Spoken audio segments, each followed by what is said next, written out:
Hey you, it's me, MK, welcoming you to my little corner in the Shadow Realm. And in case you haven't noticed, Bloo characters are an absolute blessing. Talented, brilliant, incredible, amazing, show-stopping, spectacular, never the same, totally unique, completely not ever been done before, unafraid to reference or not reference. Except when they're not. Put it in a blender, shit on it, vomit on it, eat it, give birth to it. Yeah, as it turns out, Bloo characters tend to be the types you really like or really don't. I know this can apply to all types of characters, but just bear with me for 1 second. Most of the time, the Bloo character in question will either be critically acclaimed at best, or dragged to filth given any opportunity at worst. Yet one managed to reach a weird middle ground of sorts because of how divisive his character type is. He's, of course, none other than Blooregard Q Kazoo from Foster's Home for Imaginary Friends.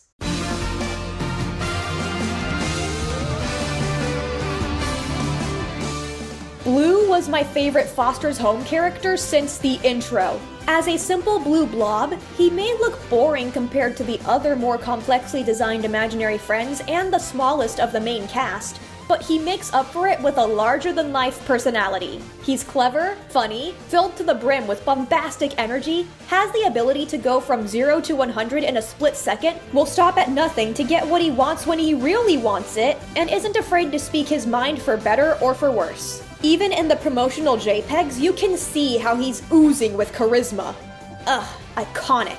Is it any wonder why he spouts out most of the show's best lines, including "It's hot in tow, Pika," which my mom and I still quote at each other at least once every summer? Don't even get me started on his animation. It's the most satisfying thing to watch. The main characters have their own unique walk cycles to reflect their designs and/or personality, which, by the way, Foster's Home for Imaginary Friends walked so Hotel Transylvania could run. They absolutely nailed it with Bloo. He has the smoothest movements, gliding across the floor to make up for a lack of legs. It's surprisingly graceful when he's having more mellow moments, and in the crazier scenes, it matches his high energy, aiding him in the more action-packed sequences. This is the character who kicked off my love of jerks with hearts of gold, and he's still one of my favorites when it comes to that character type. Heck, it goes further. He's my favorite Cartoon Network character of all time.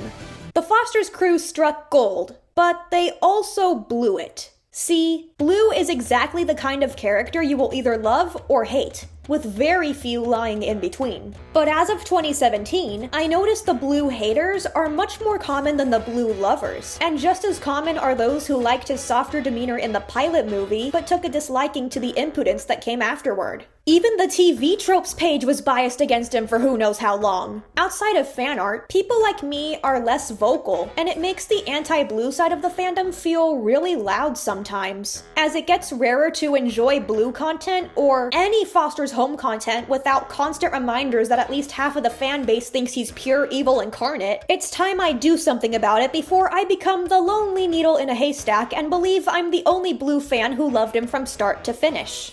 Now, let me preface this by saying everybody has a right to their opinion. If you don't like him, I get why and I respect it. One of the reasons he's so despised is because of a common belief that over the show's run he became much meaner for no reason, and it got to the point where he's considered outright irredeemable. Craig McCracken replied to a tweet explaining why this is. Basically, Mac was 3 when he created Bloo, so Bloo didn't mature and meet Mac's idea of fun as he grew up. Yes, this is sad on its own, but if you ask me, that's not the real reason. Whether the writers intended this or not, certain seeds were planted to reveal a completely different story. When you don't take Word of God into account, it turns out the answer you seek has been right in front of you all along. You just have to keep your eyes open. Join me as I dive deep beneath the surface and reveal the hidden pain and surprisingly tragic tale of Blooregard Q Kazoo. Yo, listen up, here's the story about a little guy that lives in a blue world. So let's start from the beginning. Why was Bloo created exactly? Well, Mac had a terrible home life. His dad was out of the picture, mom was emotionally neglectful due to always working late hours, and big brother Terrence was nothing but a bully. The last straw, as revealed in the Pitch Bible, was that before dad disappeared, he and mom deemed 3-year-old Mac too old for his favorite blanket and took it away from him. Mac needed someone to protect him from the cruel circumstances of his family situation, and lo and behold, Blooregard Q Kazoo entered his life. The little blob packs a big punch, has the confidence and outspokenness Mac lacks, and serves as the only functional family member that boy has. 5 years later, 8-year-old Mac has a talk with his mom, where he finds out that she believes Bloo is the reason Terrence picks on him. Although they presumably have their privacy, Bloo stands by the door and hears everything. Of course, neither one take it well. Mac is about to lose his best friend and genuinely good older brother while Bloo is being blamed for the reason he was created in the first place. Since the mom is nice enough to let Bloo stay in the apartment for one more night, Bloo ends up finding a TV advertisement for Foster's, a foster home for imaginary friends, and Mac takes him there the next day so he doesn't have to wander through the streets until he dies. This is where we meet Mr. Harriman, an uptight bunny rabbit who almost kicks the boys out for being speechless, and Bloo's melodramatic side comes out. This scene's a riot. The laughs come in a mile a minute and is the first glimpse the audience gets of Bloo being more than meets the eye. This poor, pathetic kid lives all alone with me, his mother, and his jerky brother in this trashy, run-down dump of an apartment. So he's like this full-on bully monster that beats up wimpy little Mac all the time. So yeah, each and every day Mac is killed dead by his big stupid brother. What? They also meet Frankie, the sole employee of the home and the founder's granddaughter. Wilt, a sweet lanky crab whose height stands out more than his disfigurement. Coco, a bird tree airplane who can only say her own name. And Eduardo, a Spanish-speaking purple monster as emotionally strong as his physicality. Most notable about these interactions is how Eduardo introduces himself when Mac is attacked by extremosaurs, imaginary friends created by violent teenagers that destroy everything in sight. This is very important for what Bloo is about to go through. Likewise, Mac and Bloo mistake him for a monster, and Bloo quotes Terrence's first line as he chases after Ed to protect Mac. Wait, stop! I just want to punch you! Wait, stop! I just want to punch you! I think this parallel is great because it solidifies that Bloo is the older brother Terrence should have been, and it isn't the last time echoes like this happen between the two. At first, things appear great, but Frankie explains Bloo will be put up for adoption if he moves into Foster's. Since Bloo has nowhere else to go, he is forced to stay while Mac promises to visit him the next day, much to Harriman's bitter disapproval. Blooregard is going through a lot right now. He was used as a scapegoat for Terrence's abuse, proven to not be seen as family by the closest thing he has to a parent, and thrust into new surroundings with unsympathetic management speaking at the wrong time. He almost didn't even have his own bed until Wilt gave up his. He's left very vulnerable at the end of part 1. If things are bad now, they're going to get so much worse. The next day, Mac doesn't show up because he's in school. A family comes in wanting to adopt an imaginary friend for their daughter, and one of the adoptees interested in the family is Duchess, a Picasso-looking lady whose ugliness reflects her repulsive personality. But the spoiled daughter is interested in Bloo, who she wants to rename Tiffany. Blooregard struggles to evade her, and Wilt, Eduardo, and Coco do their best to help him. However, they're too incompetent to figure out they're on the same page and end up arguing, forgetting about the situation at hand and allowing the bratty girl to take Bloo away. Thankfully, Mac arrives just in time and stops him from getting adopted. Unfortunately, Duchess isn't adopted either because the little girl doesn't like her, and she takes it very personally. While Mac and Bloo bond with the others, Terrence spies on Mac and discovers he's been sneaking out to see Bloo. Duchess sees this, and they team up so both can get their revenge. Terrence locks Mac in the closet after school the next day and poses as a nice young gentleman who has a particular interest in Bloo. Bloo recognizes Terrence from the get-go, but because the choice is entirely up to the adopters and Foster's doesn't believe in background checks, he has no say in the matter. Meanwhile, Duchess does her part, and Wilt, Eduardo, Coco, and Frankie have to save her when she allows an Extremosaur to latch onto her, giving her a chance to steal the keys and let them loose so Blooregard can meet his demise. Mac finally escapes after using Coco's egg presents from the previous day, and explains Terrence's plan, which reveals Duchess's involvement as Terrence is too stupid to scheme like this on his own. Terrence and Duchess sneak Bloo and the Extremosaur off to the junkyard, and Bloo is in a situation where he's completely powerless. It's him all alone against 2 tall people and a spider monster with bombs for legs. And since Duchess won't accept a rather sincere apology for something that wasn't even his fault to begin with, he's backed into a corner, and no amount of adrenaline can get him out. So much is happening to Bloo all at once, and now his life is flashing before his eyes. Once again, Mac swoops in to save the day, this time with reinforcements. But things go a lot differently on round 3. Eduardo instantly went to save Mac when the tentacle grabbed him on that first meeting. Wilt and Frankie instantly came to Duchess's defense when she was being flung around like a ragdoll, with Eduardo charging once again to make the monster drop her. But with Bloo, they completely shut down.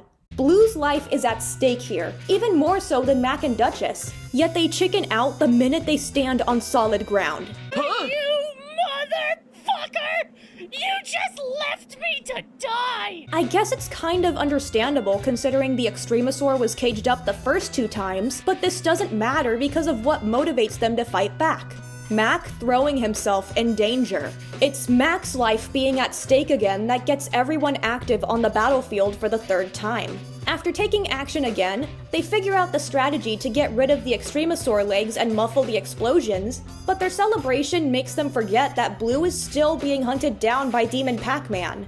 Mac hits Terrence in the face with a spitball and gets chased, catching up to Bloo so they can figure out a plan to lose the Extremosaur and apprehend Terrence and Duchess. It's revealed this is why Terrence was picking on them in the beginning of House of Blues, so it gives a clear hint that the boys, especially Blooregard, may be more mischievous than this pilot movie lets on.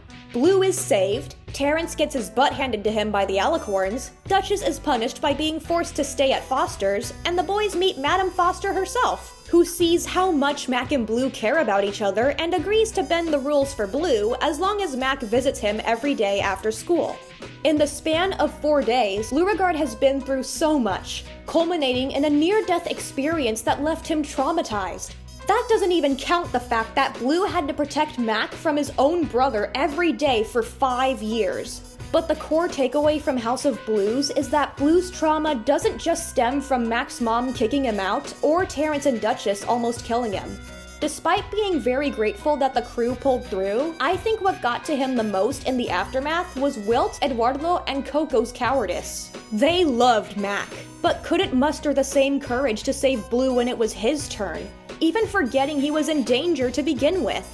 They knew both boys for only 3 days, so it hurt the most when the people Bloo thought were gonna be his friends didn't treat him fairly and demonstrated favoritism in a life or death situation. Sure, they may have saved him in the end, but the truth of the matter is that if Mac didn't get himself captured, they would have let the Extremosaur eat Bloo alive. The trio valued Mac's life more than they valued Bloo's, even though the harm it brought was unintentional on their end. He didn't even know about the Duchess rescue, and if he found out later, that's more salt in the wound since nobody likes her at all. He must have felt worthless knowing he wasn't good enough to be saved on his own. The trauma Bloo has from this aspect in particular leaves a lingering impact on him throughout the entire show's run, and Blooregard's transformation into a jerk with a heart of gold is mostly a response to that, not wanting to be forgotten or hurt like that again, while also partly being him letting loose after he's no longer required to protect Mac from Terrence on a daily basis. But even though Bloo started to take measures to protect himself, this is only the beginning of the unspoken, invisible pain, as Bloo's new environment will hurt him like this over and over again. Let's get it started. Let's get it started in here. When we see Bloo in the rest of Season 1, he develops a slightly tougher shell and leans more into his troublemaking side while still being a good person. The next episode, Store Wars, gets a good grasp on Bloo's development. He's more openly mischievous, but also wants to do something nice as his goal for the episode. It's Madame Foster's birthday, and when Frankie is sent by Harriman to get streamers at the last minute, Bloo wants to go with her so he can buy a present, which he ultimately fails at because his budget is non-existent and he lashes out at the salespeople by calling them rip-off artists and kicking them in the shin. Now, before this, when Mac, Wilt, Eduardo, and Coco enter the picture, a certain scene happens that two certain YouTubers I like use to portray Bloo as a terrible person. How much you got? I got a 5. Gimme! And to that I say, Objection! this is taken completely out of context. Bloo isn't conning his friends out of their money, he's collecting everything they have to buy a birthday gift for Madame Foster. Here's some advice. If you want to make a convincing argument that Blooregard is nothing but a greedy scumbag, use clips that actually prove it in context. Otherwise, you've already lost. Also, this line made me scream laugh for no reason. No one's allowed in the mall without money. It's the law! It's good that they made him more of a mischievous wild card because it keeps things interesting and funny. His presence makes the show truly come to life, even when cracks begin to form as his story keeps taking a turn for the worst. As Season 1 goes on, Bloo's knack for getting into trouble never goes too far and is balanced out quite nicely by his caring moments. For example, in The Trouble with Scribbles, Bloo is determined to figure out the secret of the Forbidden Door and liberates an entire subspecies of imaginary friends called the Scribbles, which are floating, crinkled up paper balls created by babies.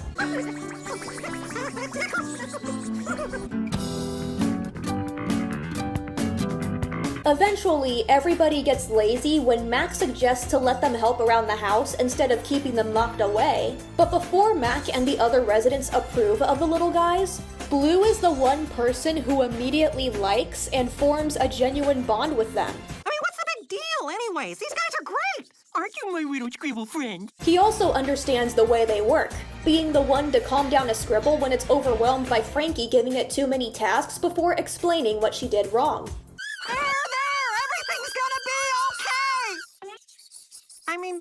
Okay. The ultimate payoff for this is the ending, when all but one scribble is adopted. The remaining scribble is the one that blows raspberries, Bloo's favorite, and they end the episode by playing together.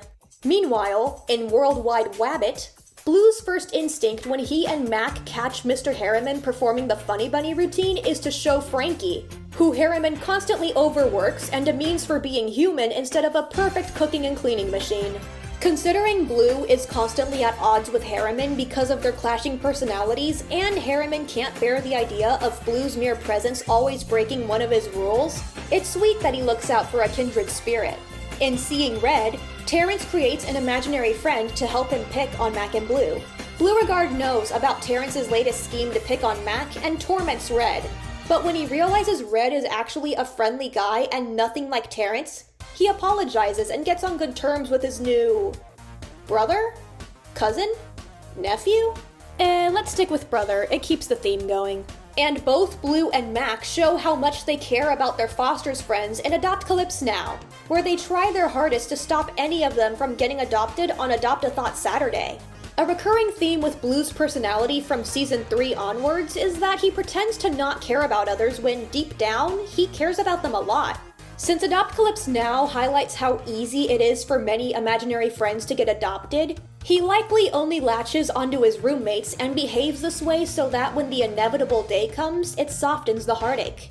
It's only strengthened by his lingering fear of inadequacy should he focus on the present, but we'll dive back into that soon. Though my favorite Blooregard moment in Season 1 is in Who Let the Dogs In. He's the last one to warm up to the puppies, choosing to expose them to Harriman so they'll be sent away. But what gets him to soften up is when the puppy he previously named Stupid suddenly talks. Goodbye, Bloo. I'll miss you. The puppies get to stay because they were imaginary friends all along, and Stupid calls Bloo his favorite, making him melt like butter on a stove. I always love you best too! You could say this is just the puppy being naive, but the typical trope in television is that dogs are a good judge of character. So it's safe to assume the talking puppy could see beneath Blue's standoffish behavior and brought the heart of gold out of the jerk.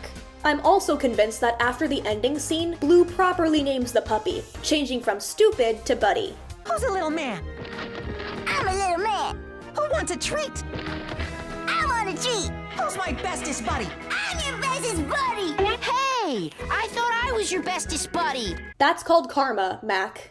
It's a shame that both Buddy and the raspberry blowing scribble don't appear again after their respective episodes because their interactions with Blue are wholesome and bring out his soft side really well. Eduardo's puppy, Chewy, makes one more appearance before never being seen again, so I really wish Buddy and the scribble would have gotten at least one last hurrah because I adore their bonds with Blue. Though them never appearing again shows he wasn't the same after they got adopted, especially when you look back on Adoptcalypse now. We also get to see that despite how impulsive, hyper, or lazy Blue can be, he's actually quite clever. In Busted, he takes control of the situation and comes up with 3 different solutions to replace Madame Foster's broken bust before Mr. Harriman notices. And in Dinner is Swerved, he's smart enough to leave behind a trail when he and Mac get lost in the house, as well as come up with the plan to use bed sheets to get back to the main room and dining hall since Mac has to go home and Blue is hungry. But don't think his craftiness can prevent him from manipulation, such as in Barry Scary when love-struck stalker Barry convinces Blue to replace Mac with her in their attempts to break world records. We also get this line from the same episode. But who is it that always seems to be around every time you fail? Every time your best laid plans don't work out the way they should.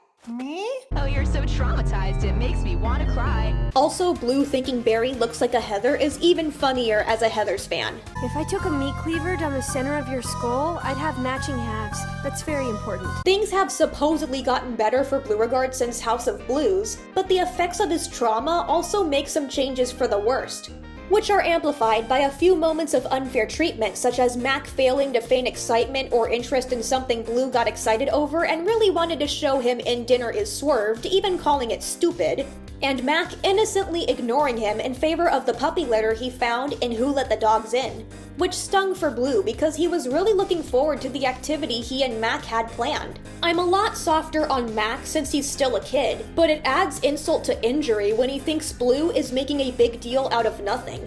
He didn't learn his lesson from Dinner is Swerved. Frankie also wasn't the most sympathetic when Blue tried to rummage the trash for time machine equipment either. Oh, there's also Mr. Harriman insisting he follow his exact schedule in Busted to make up for his living arrangement, constantly breaking a single rule, or else he'll convince Madame Foster to kick him out to the streets or even do it behind her back. Without that excuse me, you would have been out on your ear. But I warn you, I'm still watching. Dude, this is pretty f***ed up right here. He tried to puppeteer Blue into a perfect little housemate via fear-mongering and didn't even apologize for it in the end. Say what you want about Blue, but Harriman's nothing but a dick. And not even his empathy for a singular person is enough to count as a redeeming quality. Oh, I almost forgot, since we're still talking about Busted, Wilt offers to cover for Blue, but Blue doesn't want anybody to take the blame, which is a stark contrast to the other seasons where Blue is willing to throw anybody under the bus. I think this is a more obvious example of the defense mechanism getting stronger. The worst we see of Blue this season is Phone Home, where he's jealous of the attention Wilt gets for his imaginary friend of the month streak and gets too in over his head trying to get that award for himself. Mac is absent until the end of the episode, which explains everything. In the end, Blooregard apologizes for his jealousy and makes amends with Wilt, but is told once again that this isn't a competition.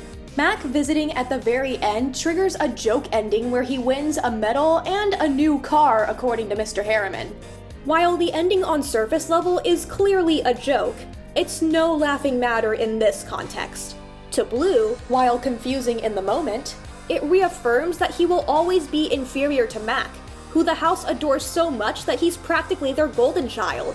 Without hesitation, they'd catch a grenade for him, jump in front of a train for him, throw their hands on a blade for him, but they won't do the same for Blue. This is on top of other times he's been invalidated, so he interprets it as him being of little value to them, if at all. The cracks form to mark a subtle change settling in after the season ends, but everything we've covered so far is tame in comparison to what the rest of the show puts him through. Season 2 doesn't change much, but Bloo becomes slightly more egotistical, which we can attest to his defense mechanism strengthening ever so slightly after Busted, Dinner is Swerved, Adopt Calypso Now, and Who Let the Dogs In. He may not be the nicest guy, but still, Blooregard Q Kazoo is not a toxic friend. He's no Dejanay Jones, Chloe Price, Eric Cartman, or Vanellope von Schweetz, who I used to compare him to until Wreck-It Ralph 2 turned her into a manipulative monster. If anything, he's more like Cusco, Stitch, Rocket Raccoon, or Alex Russo, which, let's be honest, Bloo pulled an Alex Russo before she even existed. No, I don't run. Further, he's the Jack Sparrow to Maxwell Turner, the Zach to his Cody, the Sam to his Carly. In the season premiere, Partying is Such Sweet Soiree, the imaginary friends are excited when Bloo plans to throw a wild party against Madame Foster and Mr. Harriman's orders. Since Madame and Frankie are out that night, he gets Harriman out of the house while everybody else has a fun time. Until Mac goes absolutely nuts after a drop of sugar touches his tongue. Turns out he can't have sugar or else he becomes a kid-friendly crackhead. I find this episode interesting because as soon as Mac's maniacal behavior starts ruining things for everyone, it's Bloo who steps up as the voice of reason and tries to calm Mac down. Eventually, Mac runs away and Harriman returns. He scolds Blooregard for throwing the party, but Bloo's craftiness comes in handy because he reminds Harriman that it was his responsibility to ensure nothing happened while the Fosters were out. The house is in shambles, everyone's favorite 8-year-old is off tearing through the town in his birthday suit, and you're gonna have to explain to sweet old Madame Foster how it all happened on your watch. This gets Bloo off the hook, and the two form a truce to fix everything before it's too late. What makes it all complete is that Bloo becomes the leader again and concocts the plan to find Mac. They take off in Madame Foster's Firebird, Wilt hitting the gas while Bloo steers, and Bloo is surprisingly careful in getting Mac to come back in the car. He sees him naked and shivering and puts a blanket over him before calming him down with sugar-free food. No teasing, no sarcasm, it's all put away. Bloo knows he has to be gentle with Mac in a situation like that, and as a result, his big brother side shines really well. Actually, this is the rare occasion where we get to see every side of Bloo in one episode, with the bad outweighed by the good. It shows how, at the end of the day, having a friend or even older brother like him is a good thing. He still has plenty of good side moments out the wazoo, like eating his words after this exchange in Sight for Sore Eyes. What is he, blind? Yes! What? Well, then what are we waiting for? Proving he is the perfect bowler in The Big Lebowski, feeling guilty when he accidentally breaks the squeaky rubber elephant he and Eduardo loved and sees Eduardo being torn up about the toy's fake illness in Squeaker Box. By the way, that was the first Foster's episode I ever watched. Not a bad introduction, but the whole imaginary friend thing and Mac and Bloo's closeness was confusing out of context, especially for a kindergartner. Anyway, there's also Bloo voicing his appreciation for his friends when they come to save him from his abusive manager in The Sweet Stench of Success. I offer advanced odor control and witness protection, but my friends offer more like love and affection. Are you sure about that? And him being genuinely heartbroken when he thinks Uncle Pockets killed Madame Foster in Blue Done It. On the other hand, we get to see stuff that isn't all too pretty more often, whether intentional or not on Blooregard's end.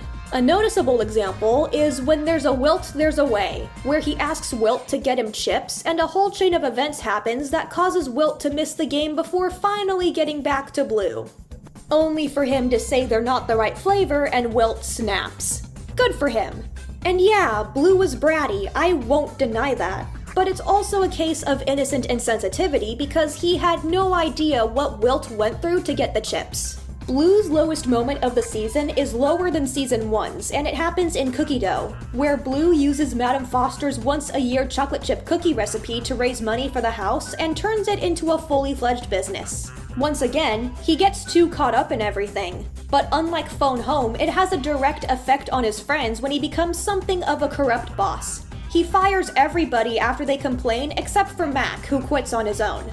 When left to his own devices and running the cookie business all by himself, he has no idea what he's doing and it completely collapses. Oops! Yeah, it's rather ugly, but the episode is saved by Blooregard owning up to his mistake and being very entertaining to watch the whole way through. And delivered to me in a box of the finest cardboard extracted from the baobab tree found only in the jungles of Zanzibar Island. Like it or not, he's spitting bars! Notice how Mac's the only person he didn't fire? Well, Bloo constantly holds Mac as the highest priority of his friends. In Bye Bye Nerdy, when he thinks Mac's social status is in danger, he lays some brutal honesty on him before he attempts to help him out. In Mac Daddy, his feelings are hurt when both think Mac created cheese. And in The Sweet Stench of Success, his Morse code call for help is directly aimed at Mac. Although Mac has contributed to Bloo strengthening his defense mechanism, he's the only person Blooregard fully trusts, and he puts aside his toughened side most often for Mac.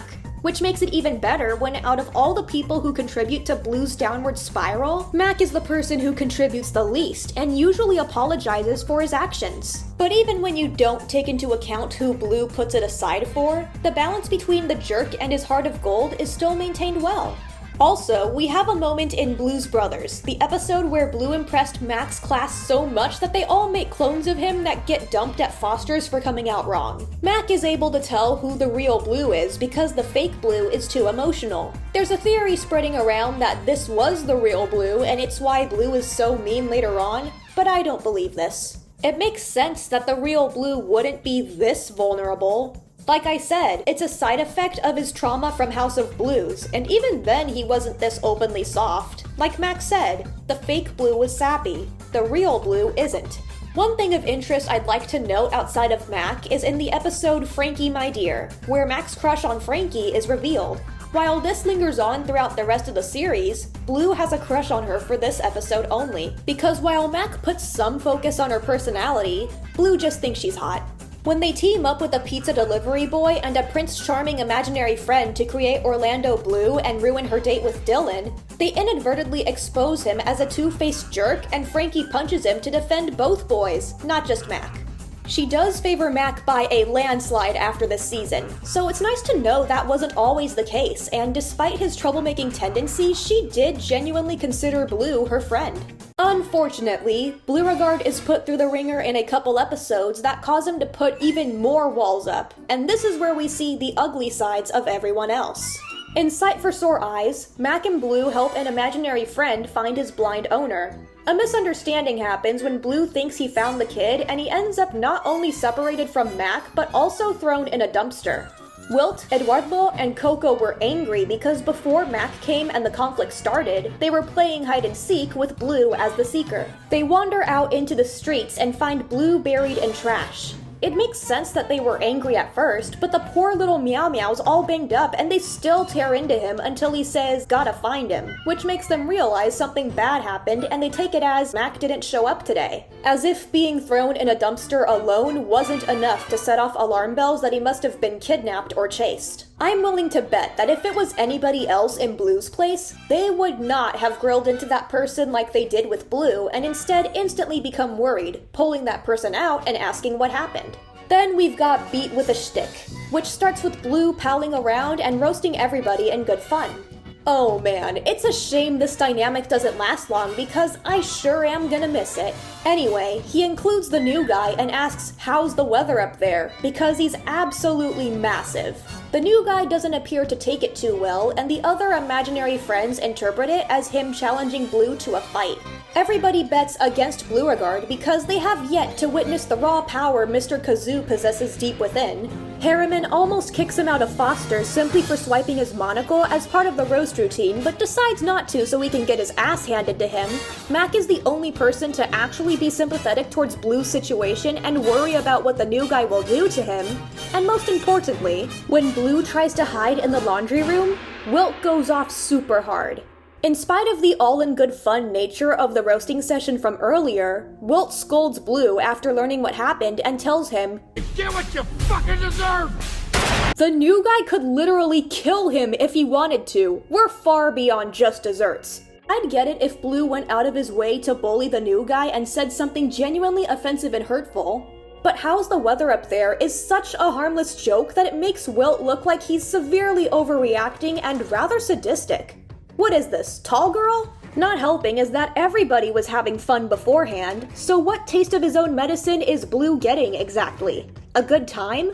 As it turns out, yes, since the new guy actually wanted to compliment Bloo's jokes. But that doesn't fix the lack of faith on behalf of everyone else or double standards from Wilt and maybe Harriman. The season 4 finale implies Wilt snapping was him projecting his own trauma onto Bloo, but I'm sorry, that still doesn't make it okay. In fact, that makes it even worse because if it was Mac, Ed, Frankie, or even Coco who made that joke, he never would have told them they deserved to be hospitalized or murdered over a stupid remark. I bet you he would have agreed that it was just a little joke. Bloo is being subjected to harsh double standards over nothing by the same people who claimed to be his friends yet left him to die.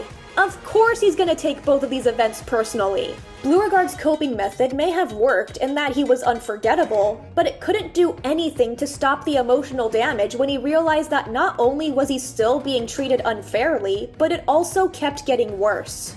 Sure, the sweet stench of success comes after, so you'd think that instantly rectifies everything else. Only for the episode after that to have Mac leave Bloo to potentially get adopted in favor of hanging out with the coolest kid in school, amplifying his trauma again since Mac is the one person he trusts to not leave him in the dust. I know it may sound like I've gone insane, but the events that trigger Bloo's defense mechanism line up with the moments that mark his behavioral changes and fall right into place. Aside from the immediate impact of House of Blues, the aftermath of each event doesn't hit him quite as hard until this season, when they become meaner-spirited and not as easy to ignore.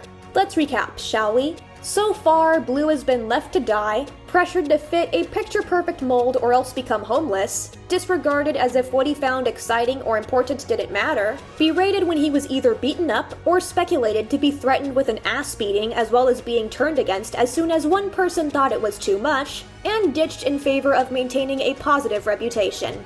The first season barely changed much about Bloo because it was mainly the original traumatic experience that truly reeked of double standards. But when its more obvious return makes Bloo realize said double standards haven't gone away, the season 1 moments become harsher in hindsight. Especially busted. How come Mr. Harriman never threatened Duchess with homelessness despite her being much worse than Blooregard?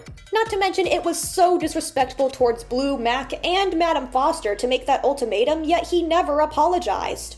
I swear, the more I look at Harriman, the more his character suffers for never getting any semblance of development until the very end. But this isn't about him. These events aren't outliers. They've established a system rigged against Bloo and kick his defense mechanism into overdrive as he enters Season 3. Which, if I had to attribute a specific event as the turning point, it would be his jealousy of Uncle Pockets, since the universal love he receives from Fosters not only reminds him that the others made it pretty clear how they liked his kid far more than him when they first came, but it's also the point where his inability to live up to everyone else's standards really hits him. Before we move on, I'm gonna try to explain why Bloo is being subjected to this. One potential explanation is that the main crew isn't used to dealing with someone who has Bloo's type of flaws. Wilt is a doormat, Eduardo is a coward, and Coco gets rather feisty if she loses her temper. Their flaws are soft, or relatively soft in Coco's case since she's more easily held back than if they tried to stop Bloo from bringing mayhem. When you look at those three, as well as Mac and Frankie, they fit a more black and white picture of goodness. Meanwhile, Blooregard's penchant for mischief and having a more arrogant attitude at times makes him unconventional. Something sharp, something new. He's a gray good type, a gifted wild card, but since they're not used to it and see his differences as something they have to fix, they overdo it, and the more time passes, the more they other him and try to snuff out what makes him shine. It eventually culminates in their friendships with Bloo coming off as conditional. They like the good heart, but don't accept that it's packaged with a conceited troublemaker, which eventually makes them only see the bad in him. Another contributing factor is Bloo's age. Frankie My Dear is where they reveal Mac created Bloo when he was 3. Making him 5 years old in terms of how long he's existed. This could serve as a possible explanation since it shows a disconnect he has with some of the Foster's residents. Imaginary friends are ageless, but their mental capacity varies. Some, like Wilt, are adults when created. Eduardo is a stranger case since despite being more childlike in behavior, he was something of an uncle figure to his creator and much closer to Wilt's mental state than to the imaginary friends living in the nursery, which in turn makes Wilt, Ed, and Coco close to Frankie's age if not older. When we look at Blooregard, he falls noticeably behind since he hasn't been around that long, and it can be especially supported by My So-Called Wife, which reveals Bloo has no idea what sarcasm is despite being a natural. Because he's an older brother figure to Mac, he remains mentally older and the middle child of his former household. With Mac being 8 years old, I'd place Bloo at around 10 or 11, and since trauma has been proven to stunt mental growth, that explains his immaturity. Mac doesn't forget this, but it seems that it's often forgotten if not outright never stated to the others, which might explain why they're so harsh on Bloo compared to everyone else. They don't realize he's still a young one despite the responsibility he's had to carry before moving to Foster's and his creator still being a kid. Thus, they deal with his flaws by putting him at standards he can't reach. A third possibility is that Bloo may be neurodivergent. Some fans, including myself, have speculated that he exhibits signs of autism while others think he has more in common with ADHD. So he could be the one neurodivergent member of the main cast while the rest are neurotypical. And that makes his situation a whole other level of nightmarish. Though if you want my guess, it's a combination of all three, which if they already do enough damage separately, the 3-hit combo can absolutely destroy a child. Blooregard is really strong dealing with his own friends treating him like this, but he can barely catch a break before things go sour again. Which brings us to... In Season 3, Bloo is at his worst. Whereas the other seasons balance episodes showcasing his good and bad sides, this one has the most consistency in Bloo showing off his bad side. His defense mechanism has warped into something unhealthy, leaving him stuck in survival mode 24/7 and cementing his status as the black sheep of Foster's, both in universe and among the fandom. The few episodes where we get a break from this mean streak are Hickey Burp, Duchess of Wales, and Go Goo Go.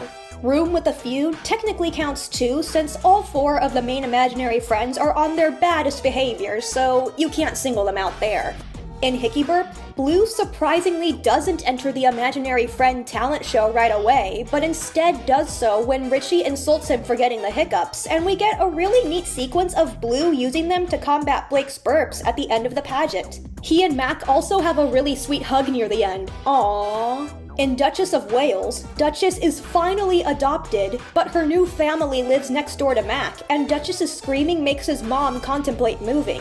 Bloo has some pretty good moments here, like when he echoes Terrence's Singapore is in Wisconsin belief to continue hammering in the Better Big Brother theme, the scene where Bloo and Mac break into Duchess's apartment. I told you black masks. Black masks. But this goes with my mittens. He had no right saying that line so cutely. And the 2 of them dragging Duchess back to Foster's, which is something that tugs at the heartstrings. I do think the ending is a little harsh, and everybody except Terrence held the idiot ball. Seriously, I get they're paranoid and desperate, but they trusted Terrence way too easily. But for whatever reason, I still like this episode. And in Go Goo Go, the seemingly impossible happens. He's in love! This episode marks the first appearance of Goo Goo Gaga, an eccentric chatterbox and hyperactive girl who can create a whole army of imaginary friends in less than a minute. Is it any wonder why Bloo has the biggest crush on her? I don't think I've ever seen anybody go from I like this girl for you. to Fucking hell, okay. this fast. And I know Craig doesn't do ships seriously or permanently in the case of main characters, but he was onto something brilliant here. Try to come up with any other explanation for, well, this. I love checkers.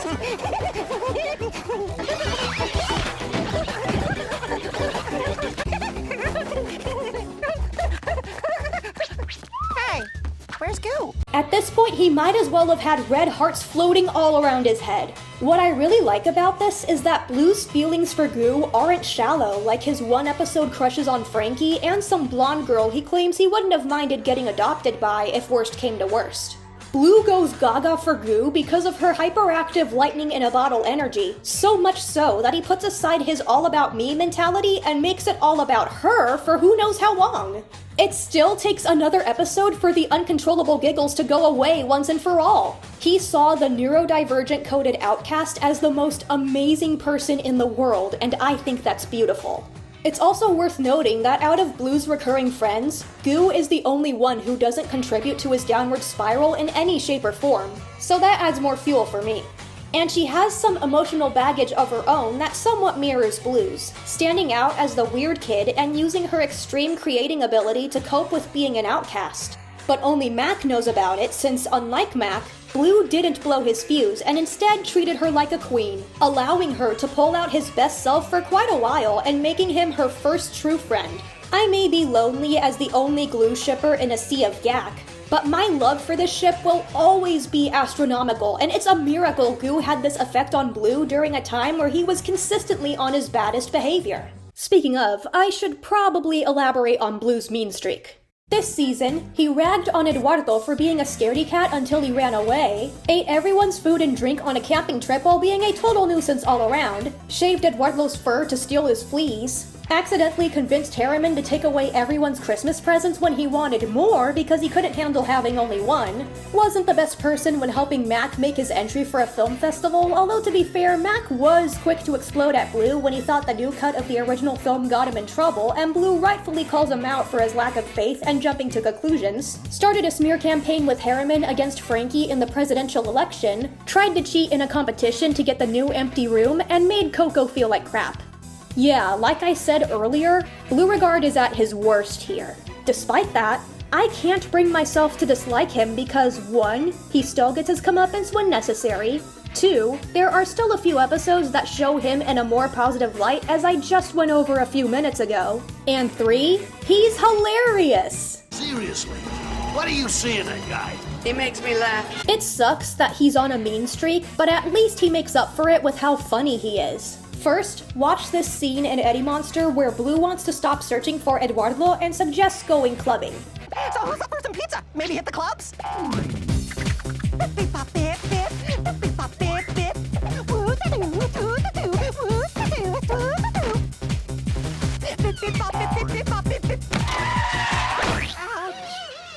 Everything about this scene is satisfying, including how he gets slammed against the windshield by Coco. Next, he has a couple of gold nugget lines in Room with a Feud, such as this. What's this, the Will, Ed, and Coco show? No, it's the Blue show. Now get out of the way. And this. He meant biggest for your size. I'm huge for my size. It's funny because it's true. Then there's the song he and Harriman sing to combat Frankie in Setting a Precedent. Frankie, Frankie, Frankie, she's ugly, fat, and stanky. Frankie, Frankie, Frankie, She's mean and old and cranky. Frankie, Frankie, Frankie, she deserves a spanky. And of course, we have when Bloo lets his jealousy of Coco get the best of him in Cuckoo for Cocoa cards, bringing this iconic scene to life. Come on. No, Blue. Come on. No, Blue. Come on.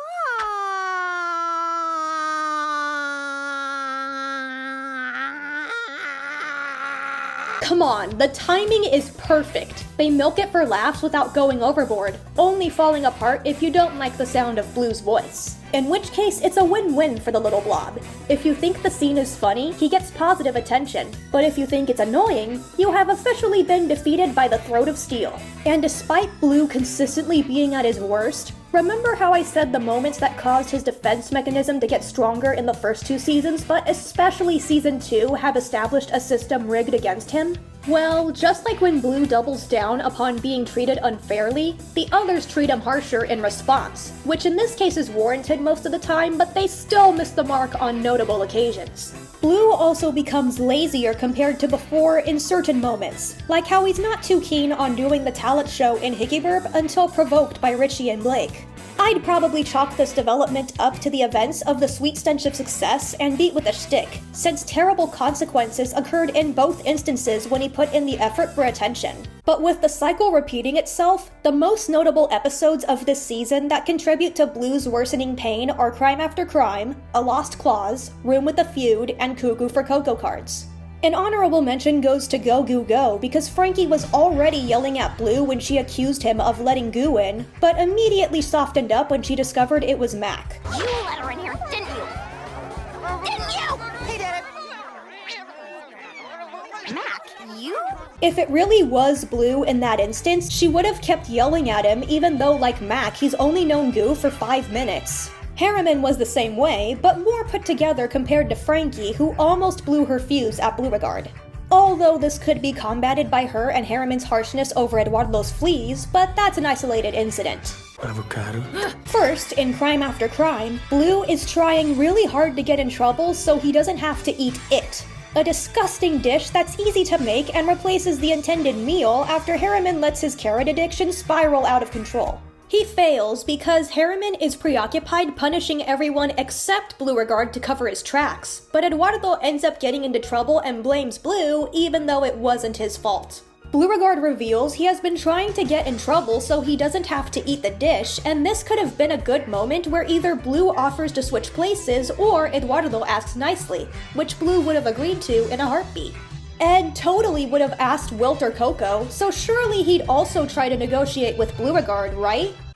Wrong! He's out for cerulean blood, and so is Frankie, who force feeds him a lot more, if not all of it, as punishment for all his attempts to get out of eating that rancid meal, even though both were victimized by Mr. Harriman and, to a lesser extent, Madam Foster. Next, in a lost clause, Bloo admittedly deserved a lump of coal for being too greedy to accept getting only one present, but he's once again being seen as the bad guy while everybody else's cruelty against a little kid who didn't deserve it gets swept under the rug. It must feel awful being singled out as the one person in Foster's who got nothing and was forced to watch those who traumatized and continuously hurt him time and time again be deemed otherwise nice people worthy of wonderful gifts, while Bloo's good qualities aren't good enough to consider him a good boy. It didn't matter that in the same episode he tried to restore Mac's belief in Santa because even the jolly old man himself only sees the worst in him. I'm just a poor boy, nobody loves me. Then, in Room with a Feud, Eduardo is once again the instigator. Bloo brags that his stuff is already in the empty room, which makes him so angry that he slam dunks Bloo in a trash can and closes the lid. Yikes! In the very next scene, Ed proves he isn't so above it all and cheats to get the room. Then when Bloo comes back into the competition, Wilt and Coco also cheat to get the room. None of them are so above it all after all, making the double standards more prominent. Finally, in the season finale Cuckoo for Cocoa cards, we see how much Bloo's reputation has severely plummeted compared to season 2. The episode starts with a tour at Foster's, but Bloo has lost his touch and isn't able to wow the kids like he could in Blues Brothers and One False Movie, so they gravitate towards Coco instead. To get back at Bloo for his failed and admittedly pathetic attempts to steal her thunder on the tour, she creates a batch of baseball trading cards for everyone at Foster's, Blue's being the most common. So common that it's typically thrown out by the other card collectors. In the span of one season, not only does his young demographic appeal slip away, but his public opinion also goes from, "Wow, what a funky little fella," to, "We don't talk about Bloo, no." To be fair, Bloo was entertainingly awful here, but this isn't the first time he's been treated as disposable, so it obviously reopens his trauma and he becomes desperate to collect all of Coco's cards no matter the cost. He eventually collects a whole set fair and square after Coco makes a second series, but is missing a card. The most disposable one. By the way, I like this brief scene where Max subtly helps him figure out he's his own missing piece and he admires his reflection. Even though he looks like a moldy chicken nugget, he still loves himself. He just doesn't want to be the only one who does. When he finally gets his own card, he's horrified to find Coco described him as a big, insensitive jerk face?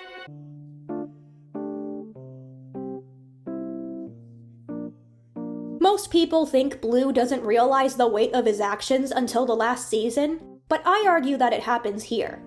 Notice how he doesn't react angrily or annoyed as he typically would've. Instead, he's shocked and remorseful. He recognizes he went too far and hurt Coco the same way he's been trying to avoid getting hurt himself. Just because Bloo feels worthless doesn't mean he wants to make others feel worthless. Not even the perpetrators of his trauma. And subjecting Coco to his suffering was a wake-up call. You know what he does? He turns his defense mechanism off for a moment and goes to reconcile with Coco. He apologizes to her and burns his card collection to prove their friendship is worth more. Blooregard chooses to do everything completely of his own volition and allows himself to be fully vulnerable with Coco, even if the burning of the cards is a tad melodramatic. She forgives him, and to show no hard feelings, lays an egg with a little figurine of Bloo in it. When I look back on this moment, I think about how it really could have changed Bloo's future for the better. Coco's forgiveness could be a great baby step in restoring Bloo's reputation and actually help him deal with his trauma in a healthy way. By starting anew with Bloo, Coco would have been the one to break the vicious cycle of double standards, and Bloo could finally put the past behind him. But that's not what happens. At first, Coco's gift is a sweet gesture. But when Bloo happily shows his friends the figurine, he discovers it's part of Coco's new collecting game, and Bloo is once again the most common, re-establishing him as worthless. Coco doesn't feel bad for this either. She's just sorry she got caught. This ending hurts because Bloo took a risk and let his jerk walls come down for someone other than Mac or Goo. But while he was willing to reach that middle ground and dial it back, Coco wasn't. She betrayed Bloo's trust again and punished him for being vulnerable instead of doing the right thing in return, so naturally he goes ballistic. It really gives off the sense that he's trapped in a cycle of unfair incidents that won't stop piling up, even when he wants and puts in the effort to undo the damage his defense mechanism caused. I was rooting for you! We were all rooting for you! How dare you! See, this is why we can't have nice things. Every Foster's Home episode needs to end with a joke for better or for worse, and it leads to narratives like this that become more hopeless as the show goes on. How can the Foster's crew expect Bloo to change for the better when they keep putting him through crap like this? The worst part of it all is that Bloo knows he doesn't deserve it, which is evident in his traumatic responses as we've seen in the entire first half of the show. How hard is it for them to assure him he's good enough instead of walking all over him when he tries to reach their definition of better? I want you to be the very best version of yourself that you can be. What if this is the best version? Surprisingly, Blooregard doesn't get any nastier since Season 3 is rock bottom for him personally.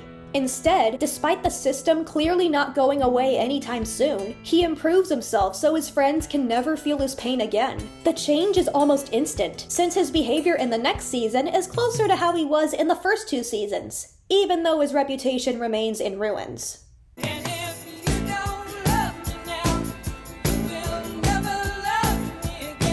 Season 4 is Foster's Home for Imaginary Friends at its peak. This is my favorite season of the show, and Bloo's characterization is of course one of the biggest reasons why. But with that said, things don't immediately get better for Blooregard. In fact, as if Coco's betrayal wasn't bad enough, the season premiere, Challenge of the Super Friends, directly follows with another, perhaps the biggest one of all.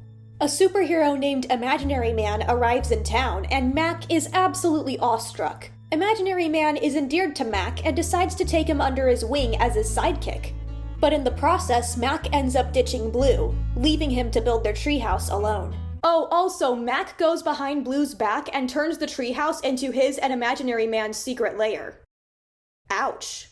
Bloo fears he's gonna lose Mac, so he decides to become a superhero too. Unfortunately, because his cape is the incredibly long dining hall cloth, his surprise assistance allows Imaginary Man's archenemy, Nemesis, to make a getaway. Imaginary Man falls weak because flowers are his kryptonite, while Bloo falls from an indoor balcony and could have gotten seriously hurt. Mac worriedly asks Imaginary Man if he's okay, then chews out Bloo and scolds him for tagging along. You ruined everything! But Mac, Look, next time you're feeling super and heroic, remember who the real superheroes are and butt out! Keep in mind, Mac is the person Blooregard holds dearest, and one of the few people he consistently closes himself off from the least. After all, he's not just his creator or best friend, he's his brother. So for Mac to fall into the system of double standards and make his worst nightmare come true is a huge deal to Bloo. His trust has been broken by the person he trusts more than anyone else in the worst way possible, and it's absolutely heartbreaking. Why is it still raining? I did what I was supposed to. That's not fair. For the first time, He breaks. It's only for a few seconds, but he's left crying on the floor. Usually when Bloo cries, it's not super serious. It's to some extent played for laughs. But here, it's played almost completely straight. By that I mean he's soft, not a full-on bawling mess. Nemesis takes advantage of his vulnerability and convinces him to join her side, becoming Horse Darth Vader, Lord Uniscorn. Which is fitting considering Foster's home for imaginary friends is Bloo's villain origin story in the making. Mac continues facing off against Nemesis and Uniscorn with no idea that the latter is actually Bloo until he uses Darth Vader's I am your father speech in an attempt to join forces, betraying Nemesis and pushing her to reveal his true identity. Why, Bloo? Why? Mac, you disowned your own brother. What do you think? Bloo cowers as Nemesis pelts him with flowers, triggering his allergies. Mac makes an unspoken apology by shielding Bloo, allowing the Blob Boy to jump up and rip into her hair before Imaginary Man comes to her defense, revealing that she's his Nemesis sister. The Imaginary Super Sibs get adopted, and all is well with Bloo and Mac again, but although Mac is forgiven, Bloo won't be forgetting anytime soon. It's a miracle that the back-to-back betrayals didn't destroy him, and it's all because of Mac's apology. Throughout this whole arc, Mac consistently apologizes for his contributions, such as here and in Dinner is Swerved, which is more than I can say for the others. Where the only thing that I guess technically counts as an apology is Wilt, Ed, and Coco trying to cheer Bloo up and defend him from Mac in Sight for Sore Eyes. But while that's under false pretenses, Mac recognizes he betrayed Bloo in the worst way possible and genuinely makes amends. Even when Season 4 starts the way Season 3 ended, Bloo finally getting a real apology is enough for him to come out stronger and better. Like Seasons 1 and 2, Blooregard has a lot of great moments after the season premiere. In the big picture, he and Mac try to figure out why everyone except Frankie and Madame Foster disappeared from one of the annual photos. Goo makes her second appearance, and although she had to dial back her chaotic, explosive energy to not make any more imaginary friends, Bloo's still madly in love with her. It's Goo! What's going on? What's happening? What are you up to? As mentioned in the Go Goo Go discussion, this is the last time he gets the giggles around her, but even when Bloo manages to mellow out and act normal around Goo, their dynamic is still great because they get each other. You'll see what I mean in a minute. We see Bloo's determination reach new lengths and how when he really puts his mind to something, he will not stop until he gets what he's looking for. His explanations of Madame Foster and later Frankie replacing everybody with robots after a supernatural abduction is what I consider one of, if not the funniest Bloo moment of all time. It was probably a galactic overlord. Huh? They were all ready to take it when a galactic overlord came down from space, opened a time vortex, and sucked everybody inside. Got it! They were all ready to take it when a galactic overlord came down! Bloo, you already said that. The duality of Blob, ladies and gentlemen. Bonus points for Goo also suggesting that theory first. You consider a galactic overlord? Yes. This is what I mean when I say they get each other. Mac and Goo eventually think they figured it out, but Bloo knows something isn't right, and he realizes the answer he seeks is in plain sight. The 1 year where everybody gets everything perfect, and Bloo ruins it by figuring out the secret. It's hard to be mad at him when the payoff is fantastic.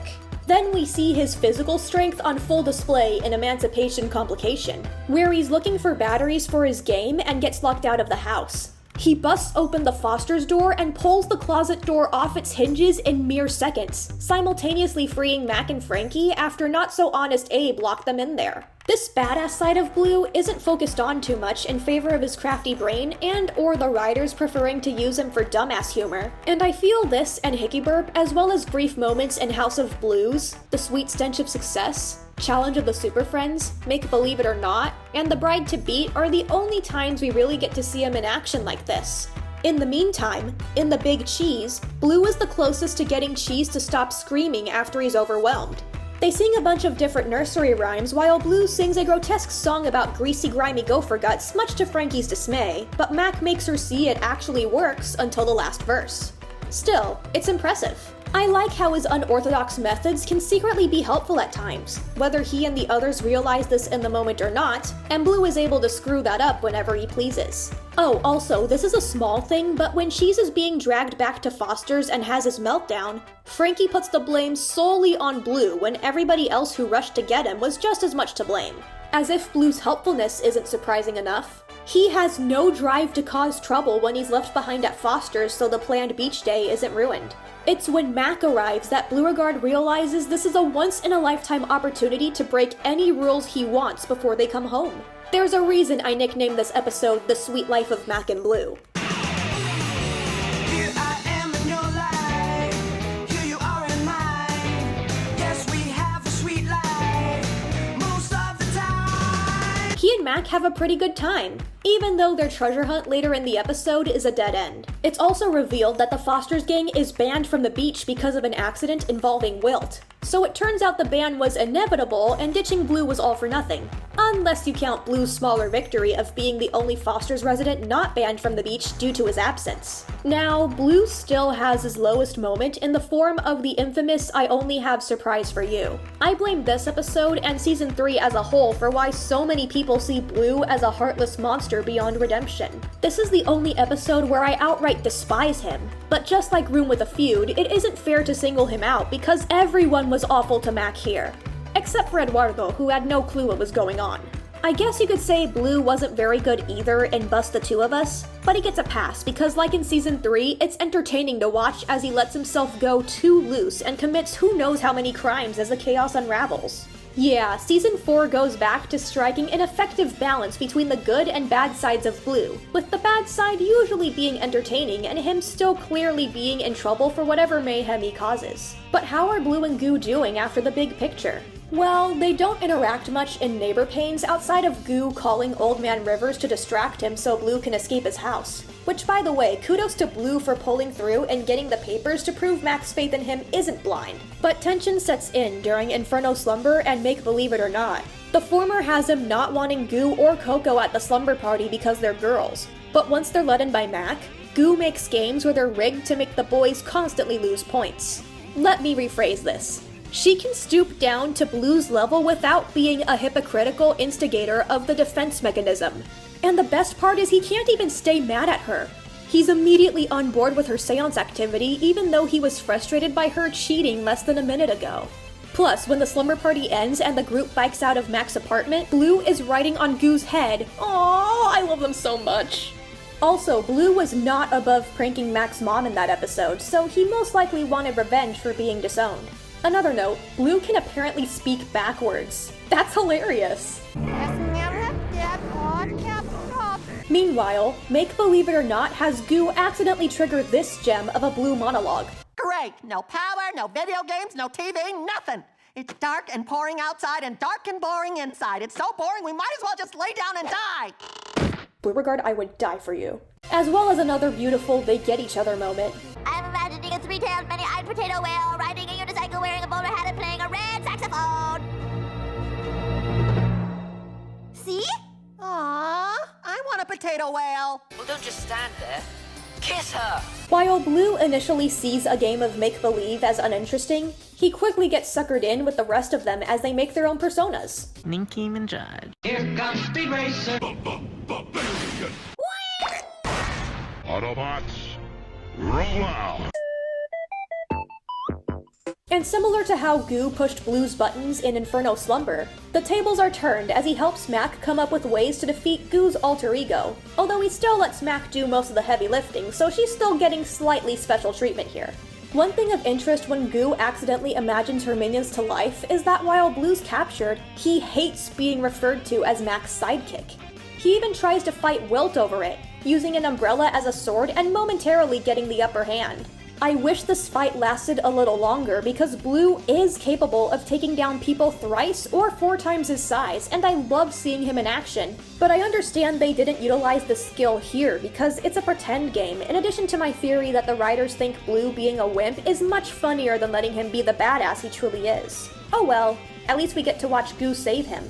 This feels like a culmination of where Bloo's trauma began. He's so upset at being perceived as Mac's sidekick, not necessarily because of ego, although that probably plays a part in it too. But remember that he was almost killed the first time Mac was deemed the better or more important of the two.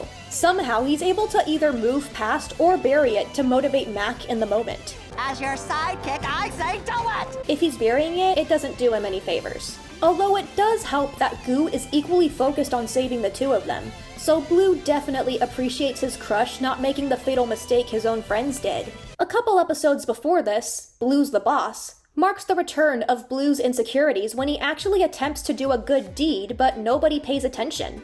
He's not believed at first when he finds an imaginary friend in trouble, but Madam Foster pushes them to follow him anyway, and after discovering it's true, Blue's plan to save the imaginary friend fails, and Frankie yells at him for being a fuck-up. Do you really want to help? Then go away!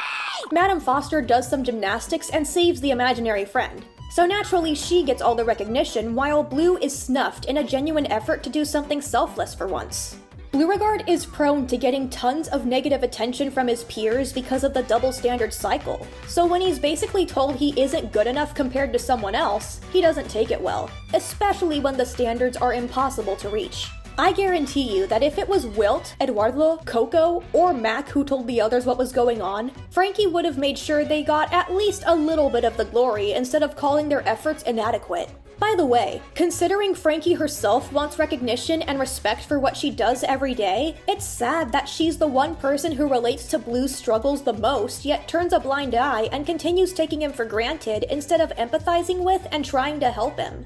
Bloo tries to prove himself by waxing the floor since Frankie allegedly hates doing that the most, which by the way, he has a nice form. While everybody else is slipping up, Bloo has himself under complete control, so good for him. But after he films himself, it doesn't get the attention he wants. On the news, the video is laughed at instead of praised, and Frankie only makes things worse by comparing him to Madam Foster again.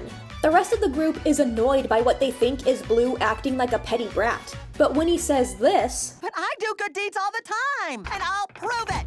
what he's actually saying is this. I will never be good enough for you. Will I? Mac's apology in Challenge of the Super Friends may have restored his hope in things finally getting better for him, but this episode proves that nothing has really changed. Even though he improved himself this season, it's still not enough for the others. Despite Mac's less than sympathetic attitude towards Bloo's dilemma, he ultimately understands the root of the problem. What's his problem anyway? He thinks we don't appreciate him. Madam Foster is the only one who sympathizes with Blooregard after Mac explains it. She tries to cheer him up by giving him a plaque, but when he sees it was actually hers but covered up with his name, he rejects it. I think this speaks volumes because it shows he doesn't want pity or a consolation prize. He wants the real deal. He always wanted to be seen as good enough the way he is, not the way he could be. And this only persists the more they use him as a punching bag for not meeting their definition of perfection. As he opens his own foster home, business isn't going well because he has no friends to put up for adoption. All he has are a shark head toy, a Muppet, and Chuck, a stray cat he takes in on a rainy day to provide shelter. He genuinely bonds with the fluffy baby, but a spur-of-the-moment situation results in Blooregard giving Chuck away to another family and regretting it almost instantly. He tries to take him back, but ends up in the same situation as before. Blooregard immediately prioritizes Chuck's safety over his own and hands him to the others safely, but loses Sharkhead in the process. Rest in peace, Sharkhead. You were a real one. In the aftermath, Bloo has a heart-to-heart with Mac. Bloo, I just wanted to say, I'm sorry. I didn't... No, Mac, I'm sorry. I went too far. As usual. Friends? Best friends. Bloo's saving face during Mac's apology feels like a traumatic response, since like I said earlier, Mac is the only one who consistently apologizes while the trio has only done so once. He can always rely on Mac to apologize for hurting him, so he's not the one he needs an apology from. It's them. But Bloo knows he's never gonna get it, so he stops Mac just so his current situation doesn't get any worse. It really shines a light on the hypocrisy of nobody else being able to acknowledge their faults in the cycle. Anyway, Madam Foster doesn't exclude Bloo from getting any praise, pointing out that he's also an inspiration as he was willing to risk his life for Chuck. However, Mac and Madame Foster being the only ones who try to help Bloo in some shape or form speaks volumes about how little he means to the others. Frankie admits she feels bad that she thinks the quiet brought by Bloo's absence is nice, but we don't get a moment from her, Wilt, Eduardo, and Coco where they go through the opposite experience and voice their appreciation for that special something Blooregard brings to the table. They do the bare minimum overall, and since they still don't give Bloo proper credit, they haven't learned their lesson. Mac spelling it out for them isn't enough because they don't think Bloo deserves to feel appreciated. Chuck's real owner comes to retrieve him, and Bloo introduces the other family to the imaginary friend he tried to save earlier, resulting in an adoption. Things end on a good note at first, with the others finally praising Bloo for a job well done, but eventually it isn't enough for him, and he wonders what he can do to get on Madame Foster's level. It's so weird because it feels like this moment in particular made up for their lack of praise for his rescues, but it may be a sign of Bloo being so deep into his pain that he feels like he's only getting a little when he wants a lot more to make up for everything else he's been and still being put through. Like I said earlier, nothing has changed and likely never will, serving as the reason his behavior worsens again in Season 5. Thankfully, it's nowhere near Season 3's level, but it still comes at a price. The damage done to his relationship with the rest of the house is solidified as irreversible. But we're not there yet. Now I want to talk about the season finale, Good Wilt Hunting, and how it continues to relate to what Bloo has gone through. Bloo has his behavior under control quite well here, by the way. He's not actively causing trouble, but he's still on brand with what you'd expect, with only a couple moments where you could argue the others take it too far. So, in Good Wilt Hunting, Wilt sets out to find his creator since he never came to see him at the reunion Foster's throws every 5 years. Wilt sneaks out quietly in the middle of the night but is caught by Bloo, who immediately worries about him after hearing his cryptic explanation and tells everyone what happened the next day, only for Frankie to slap him for no reason. The creator in question turns out to be Jordan Michaels, a Michael Jordan XP. Wilt addresses past trauma involving a basketball game between them and another kid with his imaginary friend. Wilt throws the game when Jordan is almost crushed, and saving him results in the loss of his arm and his eye getting bent out of shape. Jordan was disappointed, and Wilt was overcome with so much guilt that he ran away. The crew figures out Jordan is Wilt's creator and tells him what's going on, so Jordan manages to return the favor and make amends with Wilt. Young Jordan was upset at first when they lost the game, but then he learned that Wilt saved his life and was devastated when he couldn't find him. This gives Wilt some much needed closure, and he's able to heal from his trauma regarding the event. How does this connect to Blooregard, you ask? Well, while Wilt's trauma gets addressed and healed, the same can't be said for Bloo. Bloo keeps quiet about his suffering because he's scared of being betrayed and punished in another moment of vulnerability. And as far as the others are concerned, Bloo has no trauma. They didn't do anything bad to him. That's just the way he is, and he brought it upon himself for no reason. As long as this keeps going, Bloo serves as a foil to Wilt, who has a much better support system even when they were unaware of the trauma he's had for like 30 years. The episode also reveals that the creators of imaginary friends often have subconscious reasons for creating said friend. For Jordan, he created Wilt to be a better basketball player, but the subconscious reason was to be a better person. For Nina Valerosa, Eduardo's creator, she needed a playmate and someone to protect her from the dangerous neighborhood she lived in, but she also needed someone to help her take care of her baby brother and, most importantly, teach her how to be brave, influencing her to become a police officer. Most people make a similar conclusion about Mac and Bloo. Mac needed someone to protect him from Terrence and his implied to be abusive father before the divorce, but he also needed someone to teach him how to be a good friend by being a bad example. Now, like I've said before, Bloo isn't a bad friend. Sure, he's a troublemaking, rough-around-the-edges can of worms that keeps festering the longer it stays unopened, but he has proven time and time again that when push comes to shove, Bloo cares about them a lot, and although this is usually taken for granted, he more often than not comes through for them in the end. Even at his worst, he neither tries nor wants to inflict his pain on others. Since there's a lot of better Big Brother subtext going on, I think that's Mac's biggest subconscious reason for creating Bloo, but here's another that's just as important. Mac and Bloo both have trauma from Mac's home life due to Terrence being a bully, implied abuse from their dad, and their mom basically saying Bloo isn't her son despite being a brother to Mac, as well as blaming him for Terrence's behavior. While Mac found instant support in Foster's, Bloo wasn't so lucky and ended up traumatized by what should have been his support system, even though it was unintentional. Thanks to Bloo and the residents of Foster's, Mac was able to cope with his trauma in a healthy way, and he came out a better person. But Bloo lacked the resources needed for his own healing. Instead, Bloo was placed in a toxic environment that expected him to sacrifice a huge chunk of what made him, well, himself, in order to be treated fairly. That's something an 8-year-old boy and sometimes a 10-year-old girl can't combat by themselves, especially considering said 8-year-old abandoned him twice and said 10-year-old, despite enjoying his company, initially took him for granted in favor of her one human friend. Because he isn't willing to compromise his true self, the trauma conga line never stops. The only thing he can do is build up more walls of jerk over his heart of gold to the point where, as we'll see in the last 2 seasons, nobody at Foster seems to like him anymore and they still don't recognize what's wrong. You fucked up a perfectly good imaginary friend is what you did. Look at him, he's got anxiety. Bloo taught Mac how not to deal with trauma, which resulted in everything we've covered so far. It's a heavy burden he might have to carry for all eternity. Although Bloo keeps it together enough to stop himself from shutting down entirely and stays strong to prevent the show from becoming a villain origin story, it's only a matter of time before the Foster's residents push him far enough, which is what the last 2 seasons are for. But before we get into that,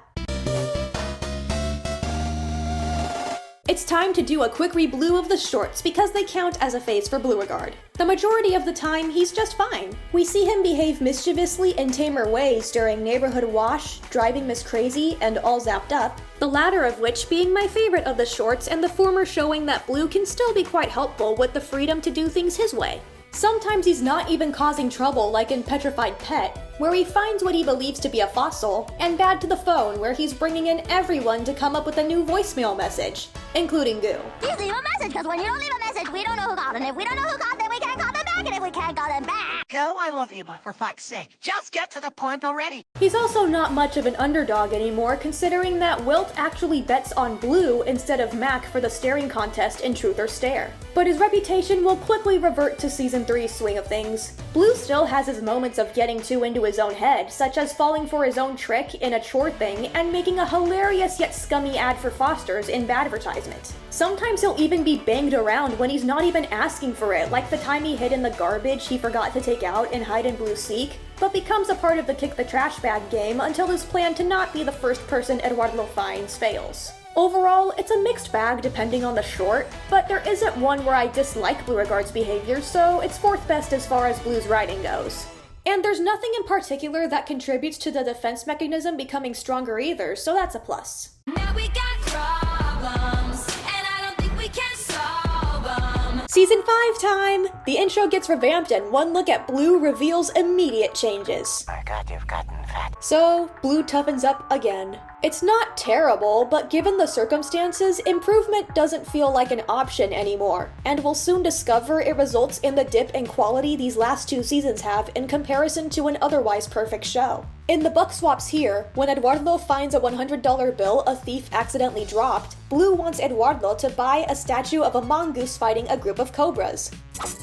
Bloo is reprimanded for his selfishness, but everybody else quickly succumbs to their own greed except for Wilt, who is dehydrated from unloading the bus. Yet another example of almost nobody being so above it all after all, and Bloo ends up arrested for like the 3rd time. I'm sorry, but I'm always gonna find the fact that he has a criminal record hilarious. Moving on from this display of hypocrisy so early in the season, Bloo of course still has a chunk of good moments. Take The Bride to Beat, where he thinks Mac is getting married and fears he won't be mature enough for him anymore, delving into his insecurities again. It strains their relationship, but Bloo is ultimately able to win Mac over by being himself and crashing the wedding.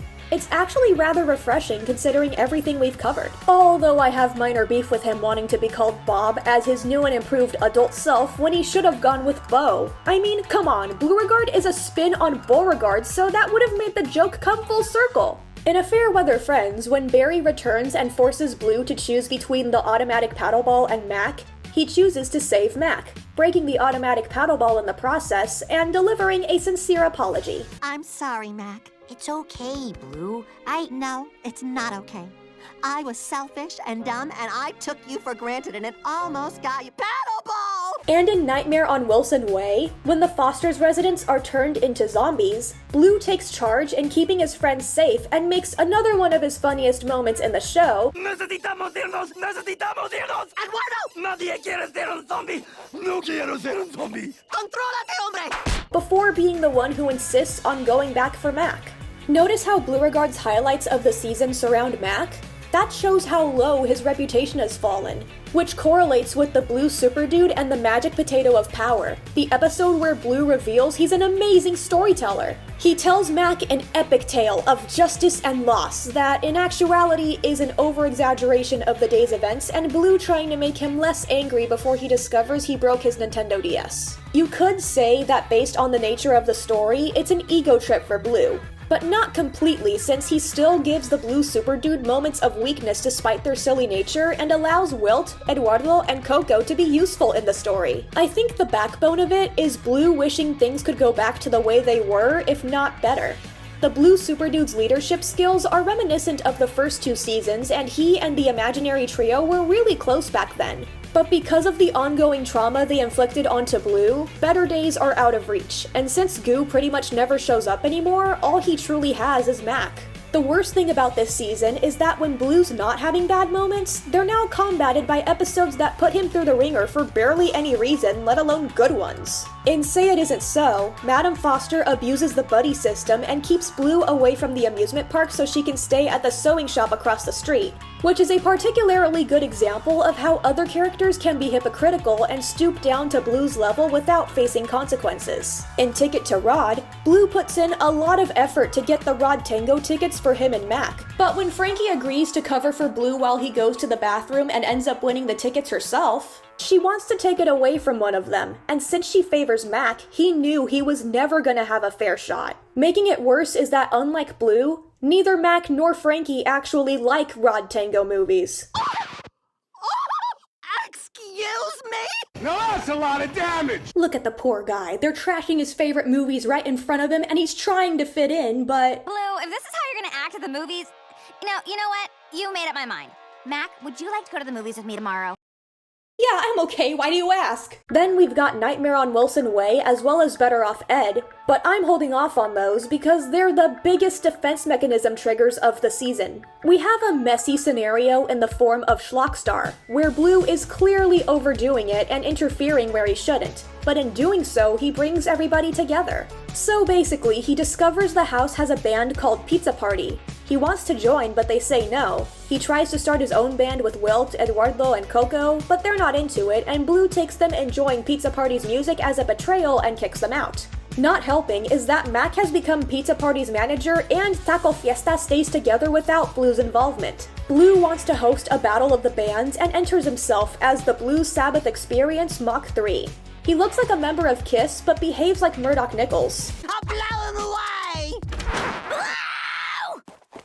Cheers, gotta run. Far out, man. It's my room!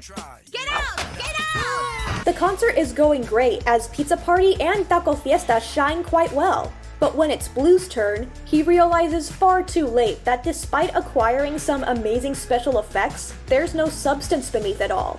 He has nothing. Bloo could have briefly saved himself if he remembered that he can play air guitar due to it being an imaginary instrument and shred a sweet solo like in Dinner is Swerved, but chances are he'd still be booed because despite making the actual guitar sounds come out, it's not a real instrument. Thankfully, the other bands come together to help him and they all have a great time. This is a metaphor for Foster's home as a show. If Bloo was never traumatized, he and the gang would have had a symbiotic relationship.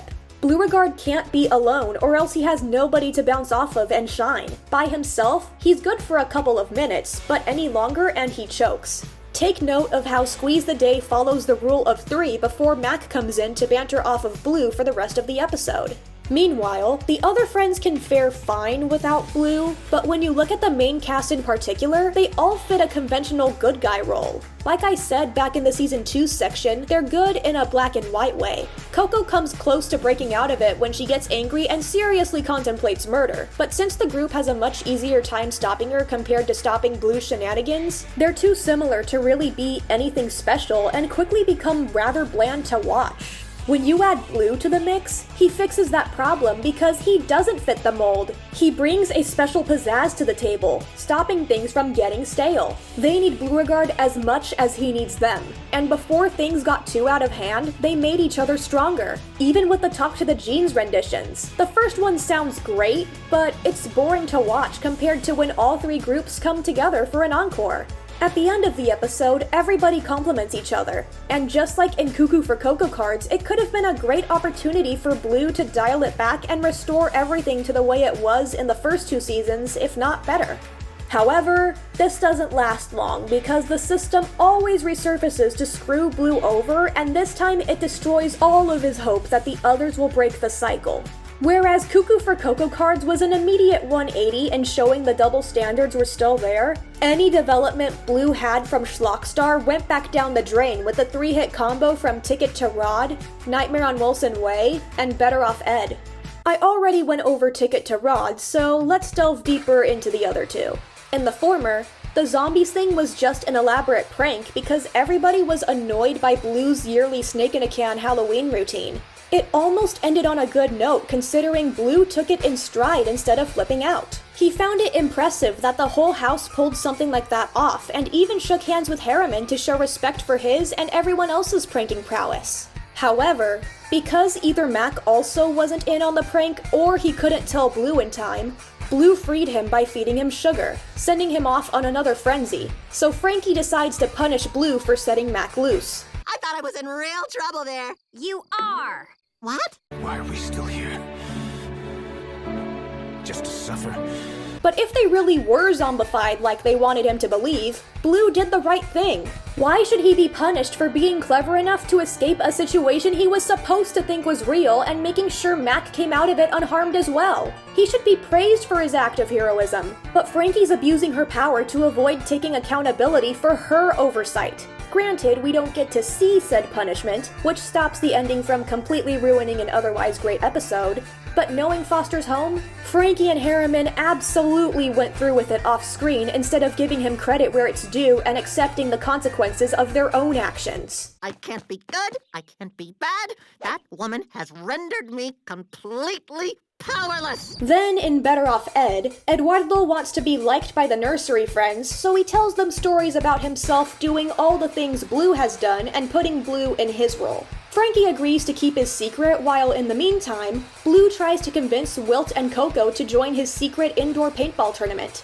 He's actually being rather considerate, explaining he has a whole plan to make sure nobody gets in trouble since it's the main concern, but it's still a very hard no. Excuse me, have you forgotten partying is such sweet soiree? Bloo is trying his best and he's being really flexible here, so stop being ungrateful wussy exclusionist and meet him halfway for once. At this point, you're the ones being unreasonable and stubborn with the my way or the highway attitude, not him. To make things worse, Scrappy graduates from the nursery and Blooregard learns about the lies when Scrappy bullies him. The rest of the nursery friends are merciless towards who they think is a pathetic scaredy cat, and Eduardo refuses to come clean. So Bloo challenges them to a round of paintball in order to prove himself and escape his worst nightmare. He almost shoots Scrappy in the face before Eduardo takes the blow, and while his deception is revealed, the nursery friends still don't like Bloo. Maybe Bloo isn't a baby, but he sure is a doodle head.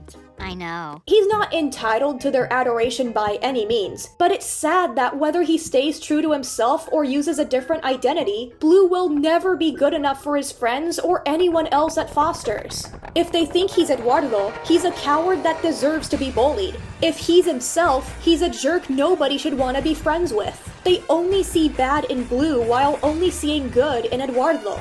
Thomas had never seen such bullshit before. On top of that, Scrappy knew Ed was lying, but he still went out of his way to bully Bloo. How come he doesn't get punished or at least told the way he treated Bloo was wrong? How could everybody choose to only see the worst in Bloo no matter what? Why do they see an insensitive troublemaker desperate for attention but ignore the energetic soul who ultimately cares for his friends and keeps things exciting and fun? No matter what Blooregard does, or in this case has forced upon him, the people running the rigged system are unrelenting. There's still something of a happy ending since Mac was only saving face in front of Harriman and Frankie after catching Bloo in the act. Man, he tries so hard and he still can't win in any shape or form. Later going back and shooting a paintball at him before slyly smiling as if to invite him to another paintball game. So Mac still has his imaginary brother's back. But Mac is always gonna be there, so any hope for the others changing has been crushed. I think these 3 episodes really hammer in the hopelessness of Bloo's situation. Bloo got the message long ago, even though he still tried to be better, but it was made extra loud and clear here. The fact that Ticket to Rod, Nightmare on Wilson Way, and Better Off Ed happened back to back to back easily makes them the last straw for Bloo and marks the moment he finally accepts defeat. I'm never gonna be good enough for her. Or anyone. And unlike how Bloo's changes typically take the next season's premiere to settle in, this time the aftermath is immediate. Since the next episode, The Little Peas, is a flashback to Season 4's The Big Cheese, the next event in the timeline is the Season 5 finale, Let Your Hair Down. Here, Mac reveals Bloo was almost adopted by another family because he was 10 minutes late, but it didn't faze him at all. I'm not surprised. While Mac will always be there for his true big brother, he's no longer able to keep Bloo hopeful that the abuse will end. And Bloo doesn't even try to rebel against Harriman's strictness when his friends ask him to. Because if they aren't willing to meet him halfway under any circumstances, why should he put in the effort to do so? It's only when Harriman is completely blind to the miracle of Bloo finally getting the hang of paddleball that the funky little Blorbo steps in. Blooregard has officially given up, and at this point the only way any improvement could be made is if he breaks his silence. But he won't because they took advantage of his vulnerability time and time again. In his mind, there's no way he can get through to them. How can he trust that they won't tell him his trauma is inferior compared to Mac or Wilt, or just because he's Bloo? Or that he's the only person where it's okay to be different doesn't apply. His life is already ruined as is, so getting the bad outcome means it's the ultimate failure that will potentially complete a villain origin story in the making. Making it worse is how Mr. Harriman is eventually accepted for who he is, even though he's far worse than Blooregard. Harriman is incapable of being anything other than 2 extremes until Destination Imagination, so when they decide to keep in charge the tyrannical control freak with no empathy outside of Madame Foster and always putting his rules over everyone's well-being, complete with the refusal to compromise, it really makes you wonder. How do Bloo's flaws make him such a monster that the rest of the house would only accept him if he completely changed into a flawless goody-two-shoes black and white type? He may not be who they want him to be, but that's no excuse to go overboard and treat him like shit, time and time again, especially since he's just a kid. Isn't there another way? He's just a boy! Still, this isn't the end. It's the last season that really puts the final nail in the coffin for Blooregard.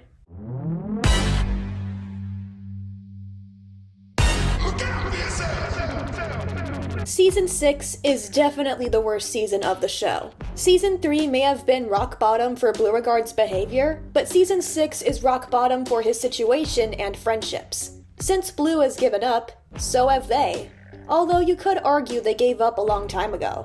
A lot of the times, aside from Mac as per usual, it feels like he's only tolerated at best. Otherwise, they only see the worst in him, with potential few exceptions outside of episodes focusing on his bond with Mac being Read 'em and Weep, Fools and Regulations, and maybe Destination Imagination.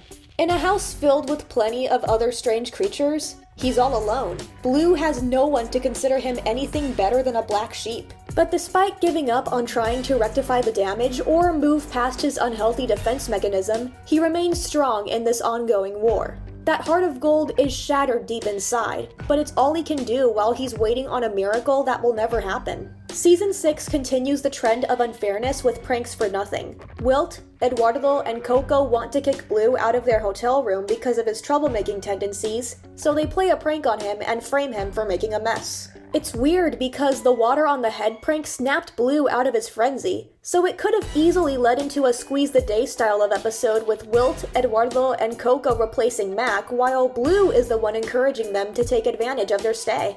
But instead, they carry through with their plan. Harriman is furious, and he locks Bloo in a fucking supply closet. Come on, man, I thought we moved past the Scribbles method. If he wasn't let out by Dumb and Dumber, I wouldn't put it past the crew to outright leave him behind the next day, accidental or on purpose. By the way, upon rewatching the episode, I realized this line from Harriman is obvious scapegoating and possibly gaslighting. These three never do anything wrong unless you make them. Sweetie, I'm so sorry. I'm so sorry that an ugly-ass bitch like this would even say that. Oh my God. I get that Wilt doesn't go looking for trouble, but all three of them have gotten into hijinks of their own without Bloo's influence, so Harriman's clearly abusing his power as an excuse to use Bloo as a punching bag yet again. But then again, this full-on scapegoating started in, I want to say, Season 5, with minor signs in Season 4 when we look back on the evidence, so this is much more upfront and nasty. Also, for three people who don't want to be around Bloo, they sure are obsessed with him. And I thought Beat with a Shtick brought out the worst in Wilt. Wow, dude, did you really have to make Bloo clean an entire hotel? Remember when they used to have fun together? Remember when the other housemates looked forward to and willingly participated in Bloo's shenanigans? Remember when they were true friends instead of one person being ostracized by the people who claim to be his friends but have proven time and time again that he can't depend on them? Their behavior here isn't just cruel, it's downright abusive. He's already dead. Mac isn't in this episode at all, by the way, so it shows how at this point he's the glue that holds Bloo, Wilt, Ed, and Coco's dysfunctional friendship together. This is followed up by Blue Tube, where a rainy day causes a water park trip to get cancelled. While the others try to find something else to do, Bloo is distraught and throws a funeral that nobody is willing to play along with. On a similar level to Dinner is Swerved and Who Let the Dogs In, Bloo is being invalidated. It may seem like him making a big deal over a small thing, but that's all he has left when not even the big stuff matters. Unfortunately for Bloo, they've reached the point where if it's not important to the others, it's not important at all, and thus Bloo has to suffer for it, which they're more than happy with. If they had just played along for a little bit, the episode's plot probably would have gone differently. I'm sure Bloo would have perked up with the prospect of making videos for the internet and become determined to create the craziest one with glorious results. But since they won't provide Bloo an outlet for his frustration, he holds on to that feeling and spends the day making his own water slide, skipping out on the fun. His video becomes one of the best performing, but because the slide was poorly built, Bloo breaks every single bone in his body. What does a blob skeleton even look like? And he is left behind at the next water park day. I can't help but feel sorry for Blooregard as he cries all alone. It's just painful to watch. I'd take Season 3 over Season 6 any day, because at least Bloo's mean streak is actually funny and you still get the sense that the others care about him at least a little in spite of the way they gang up on him. Bloo did nothing to deserve this, and he knows it. But back to Season 6, these two episodes have immediate consequences on Bloo. His trauma worsens to the point where he refuses to be directly vulnerable around anyone, including Mac. The environment Foster's created left him feeling so unsafe that he doesn't want to voluntarily reveal his damaged heart of gold. He only does so in private, like when Frankie kisses his head in Destination Imagination and he acts annoyed until she closes the door, where it turns into a sweet smile. Again, Mac is the only one who makes him feel comfortable to show a little bit with a much smaller risk of backstabbing, even though him giving up entirely meant Mac was no longer an exception. In Race for Your Life, Mac and Bloo, Bloo is resentful of being second best when Mac beats him in all the arcade games and challenges him to a 30-mile race from the arcade to Foster's. Mac wins the race, but passes out from dehydration. Bloo instantly goes to Mac despite his exhaustion and worriedly asks if he's alright. He also sits by Mac's hospital bed, waiting for him to wake up before he tries to gaslight Mac into believing there was no winner due to both being delusional, and another fun race begins. Interestingly, this episode has an alternate ending where Bloo wins, since the fans had to vote which one won the race by playing Big Shot Checkers on the Cartoon Network website. In that one, Bloo finally gets a win against Mac, and the conversation is played out the same way, but with the roles reversed. This time, Mac tries to gaslight Bloo by saying it was actually Mac who won because his sneakers fell onto Bloo's hands as he crossed the finish line. I know what you're doing, Mac. You're They're trying to take advantage of me while I'm fragile. He said it! He said it! It's strange looking back on it because I don't know which ending is better. On the one hand, Mac winning means we get another reminder that there's still a heart of gold within the jerk. But on the other, Bloo deserved a win after all he's been through, even if in this particular case he played dirty, which makes Mac's teasing come off as less harsh and far more humorous in the Bloo wins ending. Either one is a win for Bloo, so I'm happy either way. But when Read 'em and Weep happens, it sets up Bad Dare Day by going more into depth on how Bloo had a brief period where he didn't feel safe around Mac anymore. Bloo misses Eduardo after he gets adopted, and Wilt genuinely tries to help him out, treating him rather softly, but Bloo tries to stay closed off, ultimately failing by being in denial when nobody asked. It seems even when he doesn't want to be vulnerable, he still wants others to care about him. But that front gets dropped immediately when it's believed that Ed was shot by hunters and Blue's overcome with grief, only for Eduardo to reveal he's alive and he hardens up again. It isn't until everyone else, including Mac, is gone that he goes back to being genuine and welcomes Eduardo back home. This time not being punished for his vulnerability and briefly breaking through the "it's not worth trying anymore" mentality. This is where Bad Dare Day comes in. Bloo exposes Mac's crush on Frankie during a dare competition, and Mac eventually retaliates by forcing Bloo to burn his entire paddleball collection. When the final dare has the pair pretending to be each other, they make a mockery out of it, and Bloo calls Mac out for the paddleball burning dare while Mac makes him realize how revealing his crush on Frankie really hurt his feelings.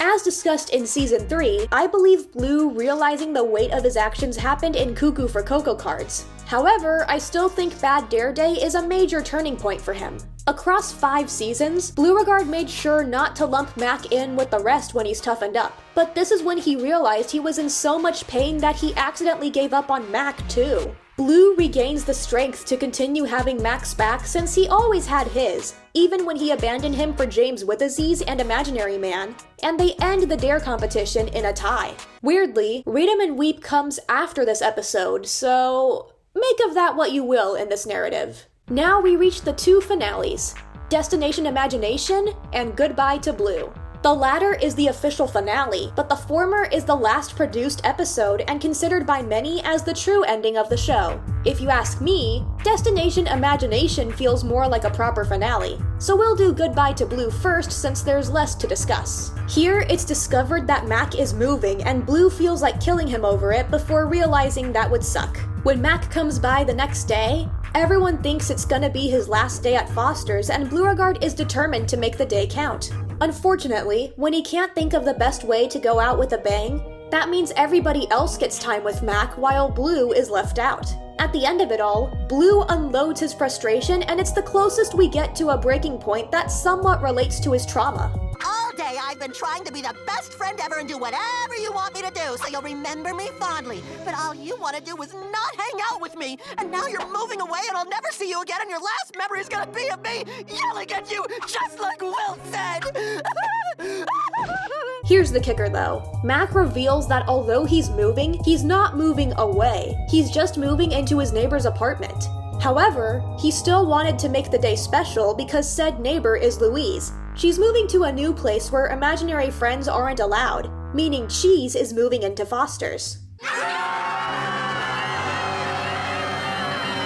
I'm sorry, but this is not okay. Goodbye to Bloo is an okay episode, and the ending sequence of the intro being reversed and zooming out to show that thanks for watching image of Mac and Bloo is so bittersweet that it's almost worth it. But the episode works better as a season finale overall. There's not really a lot of closure to be found because they put it all in Destination Imagination, the last of the Foster's movies. This is where the finale vibes kick in hard because while Wilt and Coco had their moments of arc completion in Good Wilt Hunting and Mondo Coco, this is closure for Eduardo, Frankie, and Mr. Harriman. Mac ironically already completed his arc in the pilot movie and Bloo is left in the dust. But I'm getting ahead of myself. Frankie finds herself in a Coraline type of scenario. She's being overworked by Harriman and feels underappreciated by the residents of Foster's. An imaginary friend locked in a toy chest arrives and Frankie disobeys Harriman's orders to keep said friend trapped. She visits him in this wonderful other world every day to get a break from her stressful life, and the friend, who is called World for his ability to possess anything in the toy box, bonds with her until he appears to trap her inside a castle.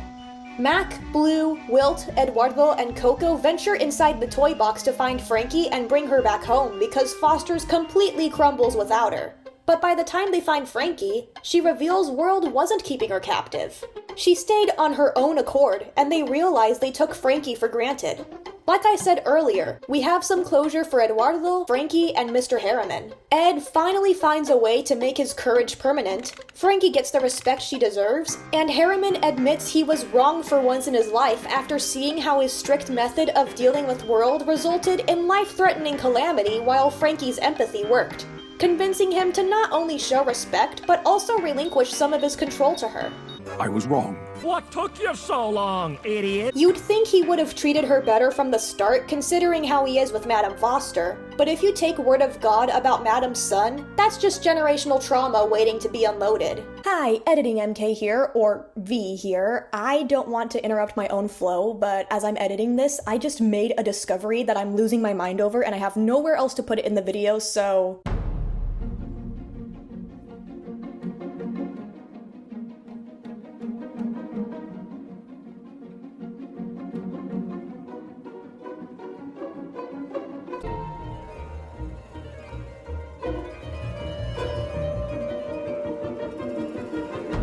Anyway, development for Blue happens here too, but he's more in line with the Harriman technique. However, whereas Harriman willingly makes a fairly big sacrifice, Blue is kind of tricked into making a seemingly small-scale sacrifice. We see how Frankie's problem-solving skills favor Eduardo when he's in a dispute with Blooregard, and while initially protective, Blue steps back so Ed can be the hero in the last battle. It's meant to give a sense of hope that Blue's walls of jerk will crumble for good this time, but it doesn't last long. This is because, say it with me, the system is unfair. It turns out that Blue, Mac, and Wilt are not the only ones with trauma. World joins in on the fun. His creator's parents separated the two and locked him away in the toy chest, so he's filled with abandonment issues, and it messes him up even worse than how Blue coped with his trauma from House of Blues. World finally finds a support system in Frankie, the first person who takes the time to understand him and ultimately sets him free.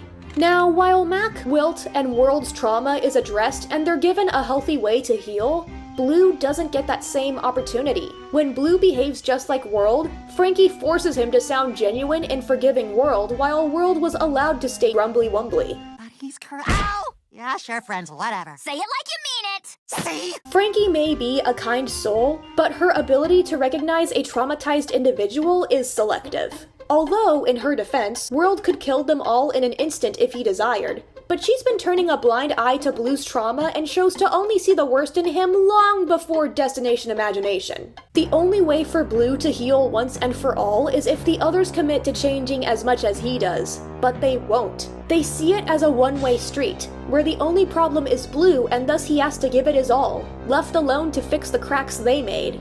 With his good side taken for granted and his flaws being what his own friends use to demonize him as an excuse for their unfair behavior, his trauma will always be left unaddressed and unresolved until they come to the realization on their own, or he finally snaps and unloads everything he's kept bottled up inside. I didn't ask to get made! I didn't ask to be torn apart and put back together over and over and turned into some little monster! So while everybody else gets a good ending, by the end of Foster's Home, I never get the feeling that Blooregard is gonna be okay. He's the only one of the main cast who constantly got character development since day one as he fought an uphill battle. Yet it's all for nothing since the cycle is still active and Blue can't escape. Change will never happen because they pushed him hard when his flaws came to light, and since they proved they'll take advantage of him should he be vulnerable and open up about his pain, he has no reason to trust them. All he can do is push back and away to protect himself from the pain his own friends won't stop inflicting upon him.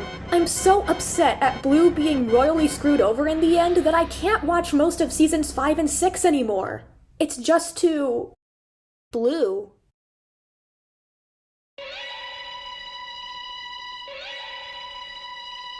Foster's Home can get surprisingly horrifying when you think about it too much, but Blooregard's story and the abuse he suffered in plain sight is arguably the most horrifying part of all. He was never a bad guy. He was traumatized by his own friends and they didn't allow him to heal, instead branding him as the black sheep of fosters. Although he came through when he was needed most, the system was unfair, punished him at his best behavior, and held his flaws against him even though nobody would have batted an eye if it was anyone else. The only character getting remotely close is Jackie Cones in the one episode he stars in, but that was an isolated incident. With Bloo, it was a pattern. He clearly still cared about his friends despite what he was put through, but aside from Mac and Goo, they came to only see the worst in him because he wasn't a black and white good type like them. They couldn't understand that they too needed to change their attitudes. Focusing too much on the not-so-pretty parts only brought them out more and more, and the internalized double standard became an excuse for the resentment that slowly built up against him. If they did anything bad to him, it couldn't possibly have been their faults because they're saints and he isn't. If someone else did something bad to him, he must have asked for it. But he didn't. And that makes it worse when they prove they're not so above it all. Bloo has to meet them at their level. But he doesn't possess the same mental capacity, and they're ultimately asking for too much when they want him to go the distance without any help, the trauma only messing him up even worse. He was just a kid, but they abused him regardless, and it only intensified as the trauma piled up. Bloo knew he didn't deserve any of it, and that's why he couldn't let it go. It could also be that in the beginning they were so hard on him because they genuinely wanted him to be better when the novelty of his mischief wore off for them, but it was insanity. They kept doing the same thing and expected different results, blissfully unaware that the monster they saw was their own creation. They kept him trapped in a miserable cycle that only they could break but weren't willing to, and the one who constantly paid the price was Bloo. So when you look at it from his point of view, why should he try when he was set up to get hurt no matter what he did? Aside from sacrificing a large portion of his personality to match their standards, thus turning into a completely different person, but that's as toxic as his defense mechanism post-season 2. Deep down, it wasn't attention he wanted.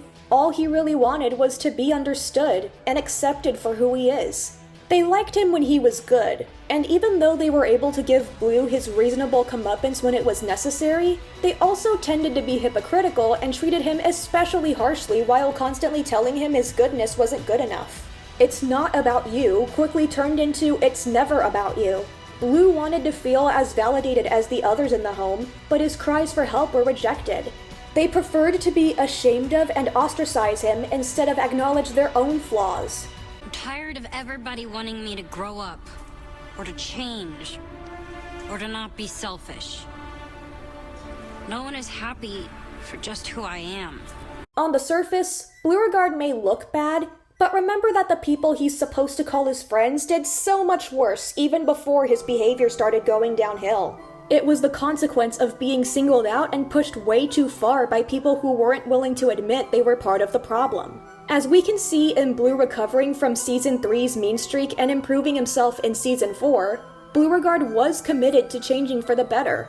But every time he thought his situation would improve long-term, no one wanted to meet him halfway, so it got to the point where he stopped trying altogether. And since they couldn't see that they traumatized Bloo, they failed him. His reputation was destroyed for nothing, and both finales only proved the horrifying system of abuse was inescapable. This could have been fixed in Destination Imagination if the challenges along the way to find Frankie were centered around each character. We keep the sleeping powder bit for Mac and the final battle for Eduardo. Add a new first challenge before the Weebles chase as a temptation that requires Wilt's assertiveness to overcome.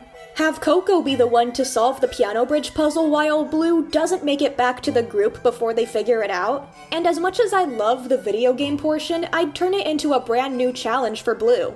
Perhaps after they fall from the piano bridge, they enter a mirror maze of memories where World tries to pit Bloo and the group against each other. He alters the memories and the reflections to make him look worse to Mac, Wilt, Eduardo, and Coco, but forces a horrified Bloo to relive all his trauma. While he expresses hatred of what his own friends did to him, Bloo surprises World. Instead of betraying the group, he shuts down and sobs, finally releasing all the pain he's kept bottled up for so long. Meanwhile, World is almost successful in turning Wilt, Ed, and Coco against him, but Mac doesn't fall for it, and the four of them stumble upon what really happened, resulting in a Dos Oruguitas or bamboo forest moment. They find Bloo curled on the ground, bawling his eyes out, realize how cruelly they've treated him, apologize, and finally prove they accept all of who he is, breaking the cycle for good. Then the story continues as per usual, but World's puppy form is now freed from one of the mirrors. Bloo says his say it don't spray it line in a much more playful tone, and the gang stands up for Bloo when Frankie forces him to extend an olive branch to World, making her realize he's been going through the same thing. But that isn't how the story ends, so sadly Bloo is trapped in a never-ending loop of being used as a living punching bag by the people who supposedly care about him, resulting in permanently unresolved trauma. Blooregard Q Kazoo is so much more than he gets credit for, and he deserves better than a lifetime of hidden pain. Well, that's all for now. What did you think of Bloo? Is he a jerk with a heart of gold that was treated too harshly, or an irredeemable blob that deserved every bad thing the show dumped on him? Like, comment, subscribe, and next time you visit the Shadow Realm, I'll be right here. This is MK, signing off.